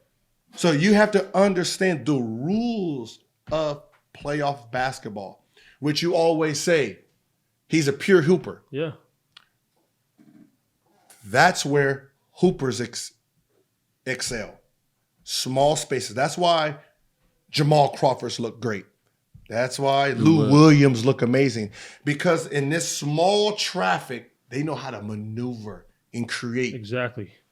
And it's also kind of like High level like engines don't know how to turn their engine. That's why you have Damon McCullough fucking nodding the shit out of you. Yep. Because they're engines. And they have it's like you can give them the ultimate math problem. They'll always find a way to find a solution. You have two assassins, fourth quarter, last 5-minute assassins on the same court. And you talk about guys coming at you. You talk about the bag, and there are guys that have the complete bag. So No, it's not the complete bag. It's the they're bag pretty that damn works. complete. No, what I'm saying, it's the bag that works in that situation. But there's a brilliance in that. Tight spaces, angles, knowing those angles, splitting screens, using your handle, tween, any fucking angle on the floor. There's a basketball brilliance in that. Yeah, so people always like, they yell at you and say, everybody can't be a hooper. And you be like, yo, yeah, he's a complete hooper. You're always right. Yeah. See, everyone always looks at NBA basketball as stars. Nah. No. There's two type of stars. Yep. There's NBA stars, and there's summer league. There's fucking summer league stars. Like when I say summer league stars, I mean if you play against them in a pickup game, oh yeah, you done for. Like Nick Young. I knew you were gonna say that. No, Nick I knew you were Young. gonna pull that name. Nick Young. You got Nick Young. You have lefty guard Brennan Jennings. Yep. Oh, you catch them in a pickup game. Them two motherfuckers giving you 50 all of the games. Nasty 50. Because the style that they play is hooping. Yep. There's no rules. There's no regulation. See, some people, greatness is great because the rules they fall under. Because you got to remember, I got this rule book and I perfected my game around this rule book. System players. And it becomes system players. And what ends up happening is when it becomes every man for himself, the real hooper come out. Oh, yeah, 100%. That's why you see Jamal Crawford's greatest games, the greatest highlights, you put him in a prime game, you're fucked. He's putting up 60. Yeah, I mean, it's also organized basketball versus, No, the but- freestyle. But the ability's still there, though. yeah, I mean, That's Harden would kill in a pickup game, too. I've seen him have the I've drill. seen Harden has the beauty of his coach let him do that shit in NBA. Yeah, that's the translation. Yeah. Like what happened, though? like DeMar Johnson. If you think he's good in the NBA, oh, see the motherfucker in the summer league. DeRozan. DeMar DeRozan. DeMar Johnson. I mean DeMar DeRozan. Yeah, DeRozan. That's all right. DeRozan. Yeah. Like, what? Because they have the freedom. Like what's so funny is, have y'all noticed Ben Simmons hitting all these jumpers in what's the name? Why? Because he's relaxed. Shit ain't gonna happen in the game. Yeah. Because in a game, Speeds up. there's a different element. So what do you have is pure hoopers. If you don't put them in situations for them to be pure, You took him out the game. you took them out of the game. They're ejected. That's Like- why J.R. Smith. J.R. Smith. He's fucked when you take him out of the game. Nick Young. Mm-hmm. If you let Nick Young be Nick Young every night, look what he did in the Lakers season when they weren't supposed to win. Yeah. And if you ask him who's calling him every night, hey man, fuck all that. Shoot. No. Go watch Jamal Crawford when the Knicks go down 10-12 and the coach is like, all right, we're throwing in the white flag. No, fuck that. I'm going off for 50 now. Jamal Crawford in his last game, 39 years old. Season's over. Stars are sitting. I'm going to just go hoop. The coach ain't going to say shit. 51 points. Dallas almost lose the game because of him. These guys get put in a box. They get caged and they get fucked over. But when shit gets real, when it's real tight basketball, they're the most valuable. Yeah. But that's what you have to understand that. That's what I said. Whenever you say it, I'd be like, he knows what he's talking about. He knows exactly who the hoopers are because those are hoopers. I've played enough to know those intricacies of the sport. When you can't get a shot off, fuck it, give it to him. Just let him go. And this is why I feel bad for this player, because his hooping skill is maxed. His name and his size ain't maxed. And he's been fucked ever since. Isaiah Thomas. Yeah. See, Isaiah is a flat out hooper. Flat out. Right? He's just hoop. Like, just give him the ball, the fuck out of the way. He's going to figure out how to score. What ends up happening is, as an organization, ticket sales fucks him up. Because he just wants to play, right? His playing ability, max, super max. Whatever. If you play off of if you're paying off of numbers, what he brings, 170, 100, 200, yes, that's him. 30 a night. When you throw his name, Isaiah Thomas, 5-point guard, doesn't really pass the ball. We don't know where to put him. Ball dominant. Oh, now you're just throwing all the negatives in there. It's the 5'9" that kills him the most. But it ain't even 5'9". I don't mind 5'9". I can put you at the 1 or the 2. I'm going to have someone who compliments you. Yeah. But the 5'9", I want to throw all the negative part about it and make it look bad because I don't want to pay. See, the problem is, it's not as a bit. I don't want to pay that ability. That's exactly what Boston said. I don't want to pay it. I don't want to put $100-something million into this hooper. Yeah, and you I want to put $100 and something into a star. Think about like the last time we saw him at his best was what he did in Boston. Yeah. See, you would have said, man, give him whatever he needs. I mean, he's carrying this franchise. But it's different. He's doing so much with what he's got. We don't know the severity of the hip. Yeah. Because you got to remember, hip is a very important part of your body. So his ability to play basketball is not ever going to be a question. He's a killer. But the problem with this killer is,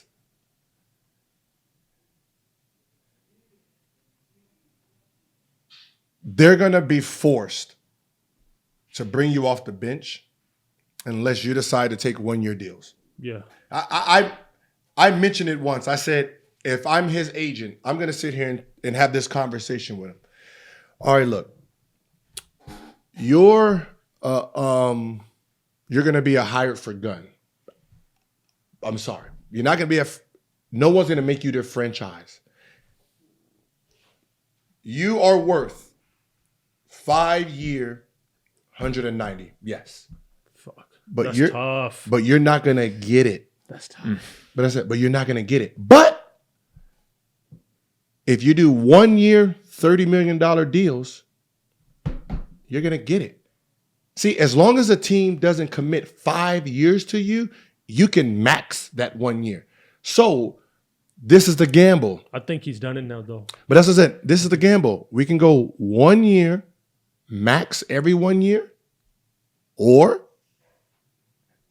you can keep letting these people fuck you. Yeah. And that would have been my conversation with him. Like, yo, you're just going to have to gamble every year and just say, all right, who wants Isaiah Thomas this year? All right, 20 million 1 year, 30 million 1 year. And that's what you're going to have to do. Because he was 5'9", took his team to the East Finals. Yeah, I was going to say, that logic is cool game, as long as you have multiple teams that are interested. If you only have that one. What I'm saying is Isaiah Thomas ability versus the money wasn't the issue. It's putting the years behind it. The length of the deal. The length of the deal, because he wasn't a superstar. Mm-hmm. And So he was 5'9". So if I'm a coach and I have this guy that can put up 30, I don't mind paying him 30 for 1 year. Let me try it. Let me see what he does. Because I'm not locked into this deal with him. Yeah. You know, and that's just how it is. You know, Tough man. But you're right on. You're always right on with the hoopers. Like that's what I said. It's the hoop talk. Pure hooper versus this. It's a because there aren't that many of them. There's not. It's a hidden thing. It is. And some of these pure hoopers get lost in the system because the coach don't know it. No, they don't know it. They don't know how to use it. They don't know. Mm-hmm. It's the talent and how you use it. But have you noticed the pure hooper when he's with a coach that played the game? Works every time. It works every time. He shines. He has the best statistical years. His talent. And it might not be orthodox or like the textbook player that you want. That I think that's the thing, is they're an outlier sometimes. They have a skill. Yeah, Their but they might be a little short. They might be a little, like. I think that specific skill is the most important skill in basketball. It's an important. By far. Yeah. Can you put the ball in By the? far. You can put the ball. Can you put the ball in the hoop? Yeah. In a playoff game when it's time. What's so funny is Kobe says something about the triangle. There was like, do you like the triangle? He said, no. Will you be happy in the triangle? No.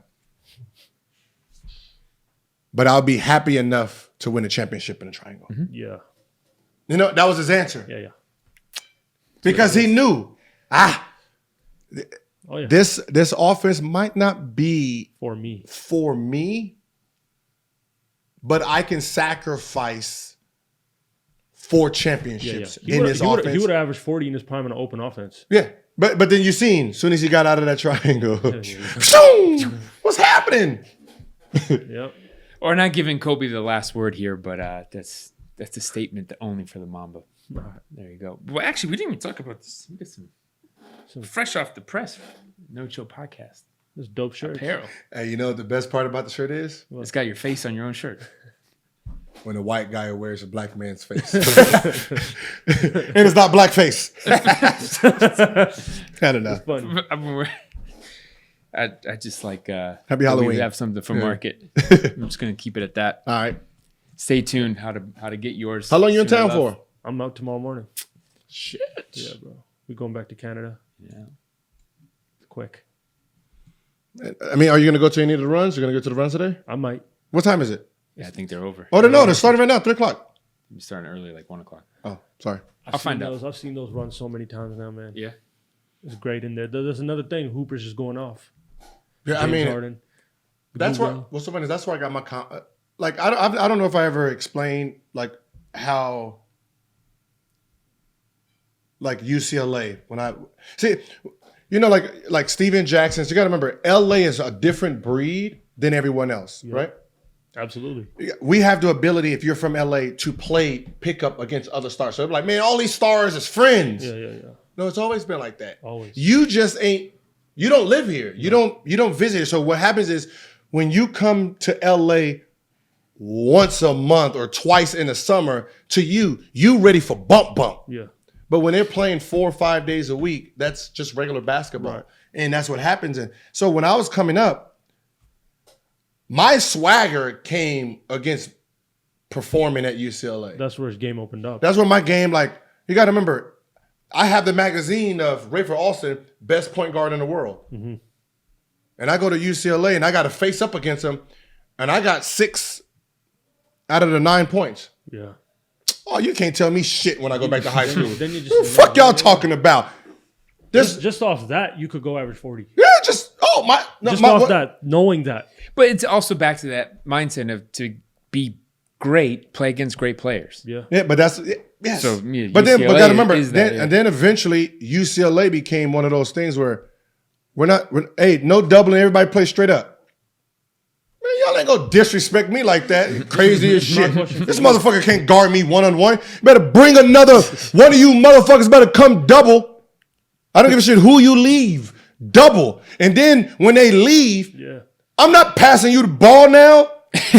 I'm not passing you the ball because you should be ashamed that they actually picked you to leave off of. I do stupid shit like that. The thing with him is though, he doesn't like. He's a rare breed, bro. Like 04, 05, when your shit took off, that shit could have kept happening if it wasn't for the injuries and bullshit. Like when Gil took off, he was slept on when he took off 30.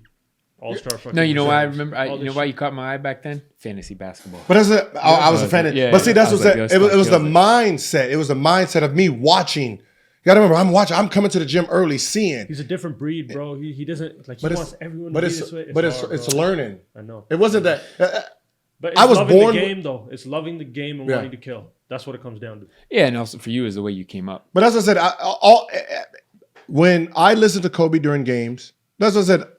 I knew what his talent was. When I listened to him during games and how he talked, and in the summer when I'm sitting here talking shit, it's like I'm trying to create game like. So I'm like, yo, you're not gonna disrespect me with this guy. You're doubling me. The guy in front of me is weak as fuck. You're weak. He's weak as fuck. So we're not gonna even do this today. What double? And then soon as they leave, timeout. Yeah. Dog, you should be a fucking shame that they picked you to double. I'm gonna give you the ball. You better bust his ass for even leaving you. Yeah. What's happening? What you gonna do? And see how that guy reacts. He's just trolling at that point. Look. Now I'm just trolling. Now I just made the pickup run so fucking aggressive. Yeah, he has the game in his hands. I'm 2 years into the league. My question to you, Paul Pitt, what? Paul, come on, man. What'd you average in high? I used to do shit like this. Paul's an all-star. What'd you average in high school? 24. I averaged 38. I don't even want to talk to you. But now I just fucking disrespect and piss Paul off. Now, Paul, get my fucking shoes. He was getting ready to leave. Yeah. Like, got in their head. Now I got in their head. Because you don't give a fuck about their name. It's just, I want the best basketball at this point. You got to remember, when you start getting to a certain level, you want everybody intense off one. So now I'm talking shit to Paul. Like, you better get your motherfucking ass up. You think you gonna start stretching now? No. See, this is what we need to do. There's no more waiting. I do shit like this. Nah, you stay on the team. You're not gonna have 4 people that try to pick up Paul. Now you're gonna have to play hard as in because we busting your ass. Now, like, you're gonna have to wait. Like, wanted that game. You wanted that environment. You wanted the game. You wanted the smoke. You wanted that game at that level. Otherwise, what's the point? You gotta be super nice though to say this shit too, though. No, you just that's what I'm saying. You gotta have the ability. I wasn't a stat. I'm just talking. I got kicked off the motherfucking court plenty of times. I got kicked off like, yo, hey, Magic. There's Magic. Nah, let the young motherfucker like wait to game in. Oh, you must be scared. Yeah. You must be scared. It's all right. I got a last game. I'm gonna be with a bunch of bums. No chill. Hopefully you ain't on the court because I'm gonna shoot it every time. I just do shit like that. Yeah. And it's just you're just creating. So you gotta remember, I might not have the talent to compete then, but when my talent starts coming, hopefully it comes. It's game over. Those are the same guys that remember this 18, 19-year-old just talking shit because he thought he was the shit. Now when the game is on the line, what are they saying now? Oh, fuck this. Scared. He's a problem. I want to know the night you scored 60, Kobe and the Lakers. Did you feel like, holy fuck, I conquered a dragon that I used to study? And Kobe, a guy that I used to watch, a guy that I used to, try to mimic his work ethic. So this is true shit. If you ever looked at my games against the Lakers, always killed them motherfuckers. Always. Because Kobe out there, he took bad shots. No. My friend seen Kobe at Disneyland one year. This is like my second year in the league, third year. Yeah. This is like my third. No, this is my friend. This is my rookie season. He was like, yo, well, my boy's gonna kill you when y'all play. He's like, who's your boy? Gilbert Arenas. He said, if he ever gets off the bench. So my friend told me, I just met Kobe. So my friend's like, yo, I just met Kobe. I was like, what? Where? Yeah. Like, I'm all happy, like, because he's fucking God. As an NBA player, you're saying this? Yes. Yeah. Kobe, like. Golden State Gil. Golden State, Kobe, like, you got to remember, this is our childhood guy. Like, I had the little fro. You got to remember, if you look at my rookie season. Your hair was like his. My hair is like his. So I'm, like, that's the GOAT. Yeah. So they're saying, so he was like, yeah, I told him you was going to kill him. The fuck you gonna do that for? I said, what'd he say? He's like, if you ever get your ass off the bench. Oh, he broke his heart. Oh. You fucked him up. Dude, what would you? Dog, like, why would you even do that? Like, I'm on a fucking bench, yo. Like I'm hot now, I'm mad. Like, get the click. Then he. That's the shit you remember in workouts, though. I stopped talking. I stopped talking to my. That's not a friend anymore. I stopped talking to my friend for like 3 years. Yeah. Fuck you. I stopped talking to him for 3 years. Because, like, why would you tell that to him? Yeah. But what ended up happening is every time we played him, it made me want to go at him. Yeah. Right? So Luke Walton gets drafted there. Right? So I used to always pick, like, yo, what's Kobe like? What? And that's why I always at the gym, because Luke told me that was his routine. Yeah. Right? So then it became one of them, like, yo, Kobe said he gonna shut your ass down today. Right? That became the thing. Like Luke used to just poke it. Yeah. Every time we played. Did Kobe actually say that? Or he just I don't know. Yeah. So if I feel like Luke just made that up. Okay, so there's a video of me saying, like, talking about Mamba, right? Like, yo, that motherfucker's a cold-blooded. Like, I'm watching him work out. That was the day I scored 60. Nobody knows that. Really? That was the day. Like, I'm giving him credit. Like, yo, he's killing. Oh, like, that was the day I scored 60. Luke Walton comes to me and say, yo, Kobe says he's gonna shut your ass down. I said, you tell Kobe, if he even guards me, I'm going 1-4 flat. Oh shit! Right? Shut up. Kobe. 1-4 flat. Because I played against him enough to know what he's going. This is Kobe. Mentally, as great as he was, offensively and defensively, mentally he was just as potent. So what he would do is say, "Hey, Smush, you go to Deshaun. I'ma stick Gil, shut him down, and then and then we're gonna win the game." Blah blah blah. And that what? Without any. First play, 1-4 flat if Kobe guards me. Because I want to show him, like, now it's the battle of who's. Then you're boxing. Yeah, so now it's the. Boxing. Like, you know that shit talk is indirect because I'm not talking to you. I'm not talking to you. But you're going to hear that. Yeah. So tip ball, we get it first. All right, what's going to happen? Oh, shit, he is guarding me. If I don't call 1-4 flat, Kobe won this game. You got to attack aggression with aggression. If I call 1-4 flat, coach is pissed. At this point, which one is more important? The mental battle of the rest of the game or coach being pissed that he called the first play and 1-4 flat. 1-4 flat, let's rock. I had to. You had to. That's what I'm saying. It was one of those things I had to. So then what ends up happening is after the first play, Smush is guarding me. I get off. Then Kobe switches, comes on me. At that point, I'm already on the heat. Yeah. I'm already on the heat. Yeah. Philly up. Kobe, stop. Go back to the regular defense. Got your ass. And it's one of those things. Is the battle is being played. Yeah. You got to remember, every time I check, the mental goes up. Yeah. Check. All right, I won the check with the 1-4 flat because I wasn't going to call it, but I didn't think he was going to guard me. Mm-hmm. And then Phil called them off. Woo! Check. I won that one. So people don't understand. We were going back and forth because we were up 17 in the fourth. We was up 17 in the fourth. And he started going off. He went off like a madman. Yeah. And what ended up happening is I had the last shot. Yeah, of the regulation. I missed it. Oh, fuck. He was on you too, right? Yeah. Yeah. Oh, everyone sit up. Top of the key. Yeah. Came short. Fuck. Yeah. What's so funny is that's what went through my man. Fuck. Yeah. I let this motherfucker win. Yeah. He's going overtime. Deshaun Stevenson. Yo. You about to score 50 on that motherfucker. Yeah. The thought process of the score, it didn't. Oh, you didn't know? No. I'm home, everybody stood up and I blew it. You got to remember, if you're up 17 in the fourth, Yeah. you're up 17 in the fourth, and the home team comes back, ties the game, goes into overtime, it favors them. They have the momentum. Your soul's fucked. Yeah. The pressure's on you. So you got to remember, I'm technically defeated. You're supposed to lose now. And yes. Yeah. And Deshaun saying, yo, you about to score 50 on that motherfucker. Just like you about to score 50 on that motherfucker. It hit a whole nother switch. He just gave me the fucking Red Bull. Yeah. What? Yeah.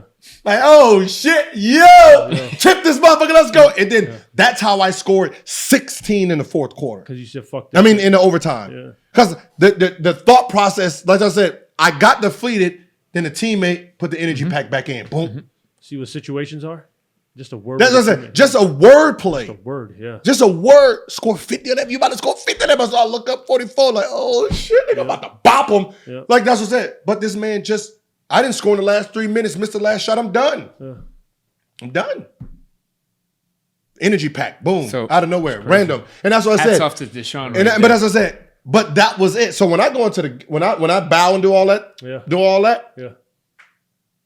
I run into the locker room like, yo, I scored 60 against Kobe fucking Bryant. Yo, do you know? And I had like 200 people at the game. Do you know? And coach is gonna yell out, and we won the game. Man, shut that shit up. Do you know I scored? Like everybody said, like, you better shut that shit up. I just scored 60 points on fucking Kobe Bryant.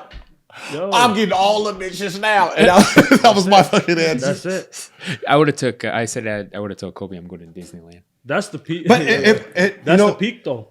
That right there is the peak. It was That's the fucking. There's a lot of peak. peaks. But no. Yeah. When someone say, "What was the greatest game you ever played?" It's got to be that, man. No. Yeah. Come on, Gail. It was the 54 against Nash. Because they were snubbing your ass. Because I got snubbed and I said I'm scoring 50. Yeah, so that means I had to go out and prove it. And I just failed against Portland. I didn't perform against Portland. Yeah. So that was one team. So this was it. Yeah, you didn't that was personal. McMillan, this was another personal. You didn't get it against McMillan. No, I didn't get it against McMillan. Tony had to get it right. And then I remember Bill Walton said, "Hey, perform tonight. The pressure's on." Yeah. And that was because you put it out there. Yes, I put it out there, and he was doing so. He was going to talk it up, so I knew. Oh, these motherfuckers. That's my guy. So I'm going to perform tonight. Yeah. So that game, right? And then the second best game was the second time we played Kobe that year.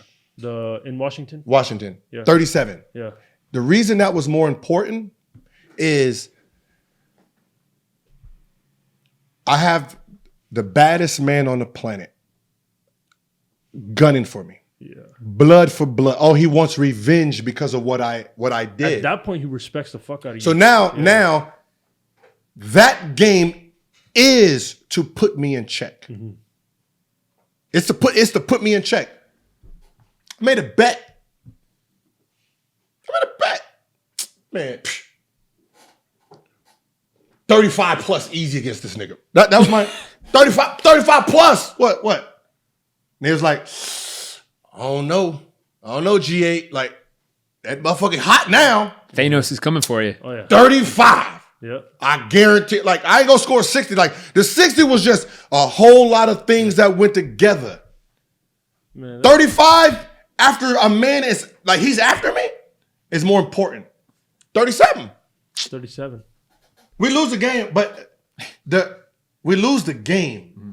but there's a game within the game. You shook him too, right? I just scored 37 against a man who only purpose was to shut me up. Yeah.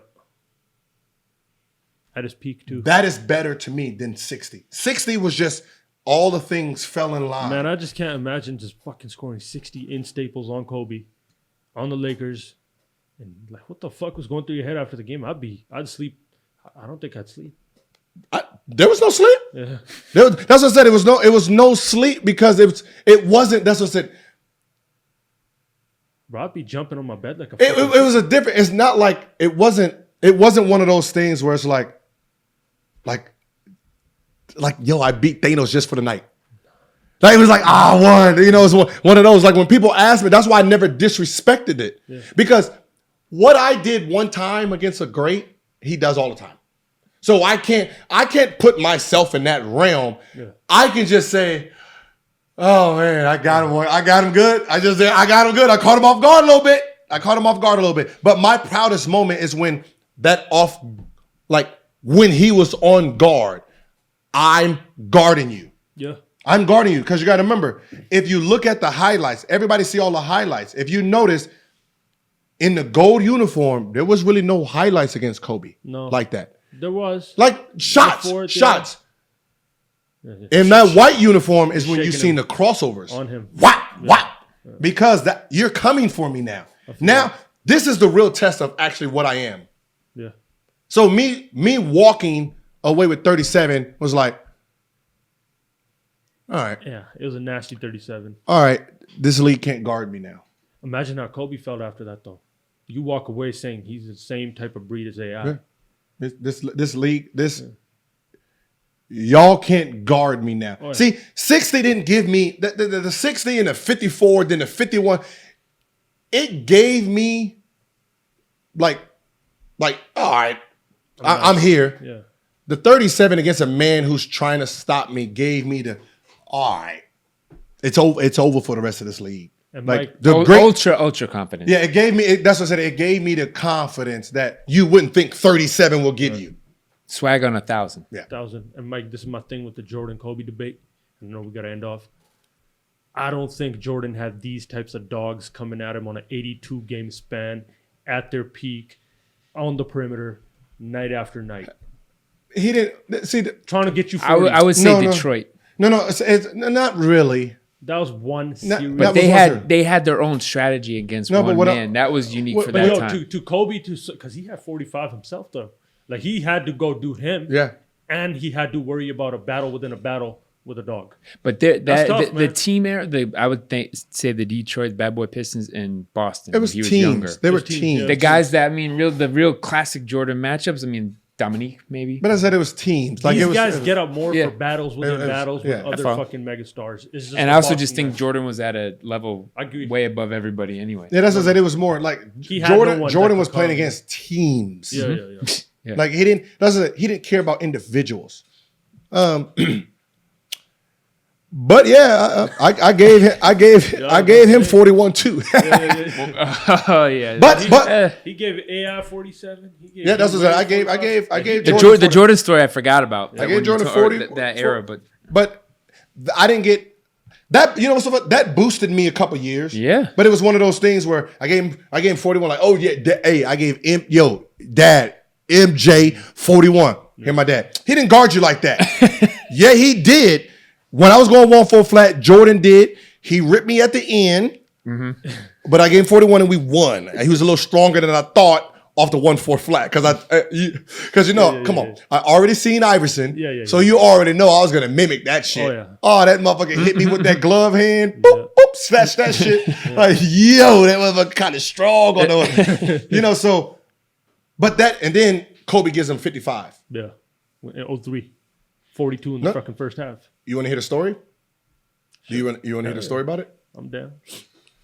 All right, this is the last told you story. he had Kobe stories. This is the last Kobe story. But this just stamps all the Kobe story just stamps what he already knew. So in Washington, Jordan gets that win. Yeah. Right? Jordan hits him on the butt and says, "You can put the shoes on, but you ain't gonna never feel them." Right? He said that to Kobe. Uh-huh.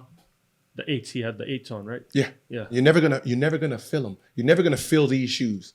That's basically what he was telling Kobe. You're never gonna feel these shoes. So they say Kobe didn't talk to the team for 2 weeks. Yeah. Like he just went silent. But he was on 1 million. So they said, "Phil, what's up with Kobe? He mad at us?" It was like, "Nah, he ain't mad at you." Jordan in Washington, it's like, "And what? 2 weeks ago?" He's like, "Yeah, he told him he can copy him all he want and do all that, but he'll never fulfill those shoes." Hey, they was like, "Yeah, I feel sorry for next time we play Jordan." That's it. They said they already knew Damn. That's what was tough. about to happen against MJ when MJ came to LA. Wow. And they said, sure enough, Kobe went out and that motherfucker said, it wasn't. He didn't even have to tell the team. Once they heard they knew what happened is what Kobe decided to do. Like, fuck. He had 42 in the first half. Yeah. Gave him 55. Bro, you could see Mike's face in the end. Now that explains it. They said Mike with the towel. Yeah, but that's what I'm saying. It was what was told to him. Yeah. He's a psycho. That's what I said. He's a psycho. That's what was told to him. What did he have that first Washington game? I'm talking about, this is 03. Are you on Kobe's or? I'm on Jordan. Oh. That was November 02. You talking about the last time they played? No, that was it. This is the game. They won. No, he had 27. Jordan had 25. Yeah, Jordan won the game, right? Yeah. At the end. Yep. Game. Yeah, 1-1. Because Jordan made the play. Yeah. Mm-hmm. Yep. That's fucked up. That's the game. That's Kobe. He said you can. Because it was something where Kobe was guarding him and he did something because Jordan made the last play, made like a pass, and they hit the game. Yeah, then they played again, though, in March. Yep, and that's when Kobe gave his ass 55. Yeah, Jordan had 20. That's Kobe, What do you say? Kill your idols. Coldest motherfucker ever.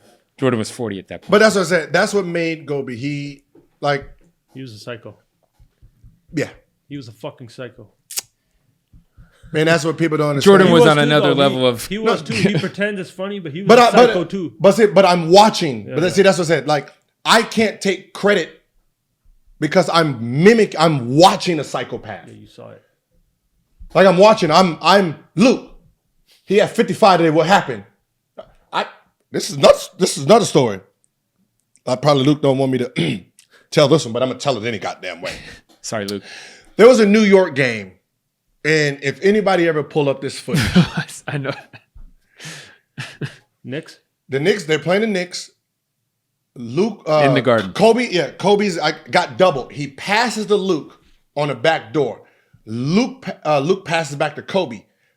It was like 3 seconds on the clock. Kobe gets mad and just bounces the ball, right? Yeah. Just bounces, mad as shit. They walk off the court, right? They say Kobe's cussing them the fuck out. Oh, he's hot.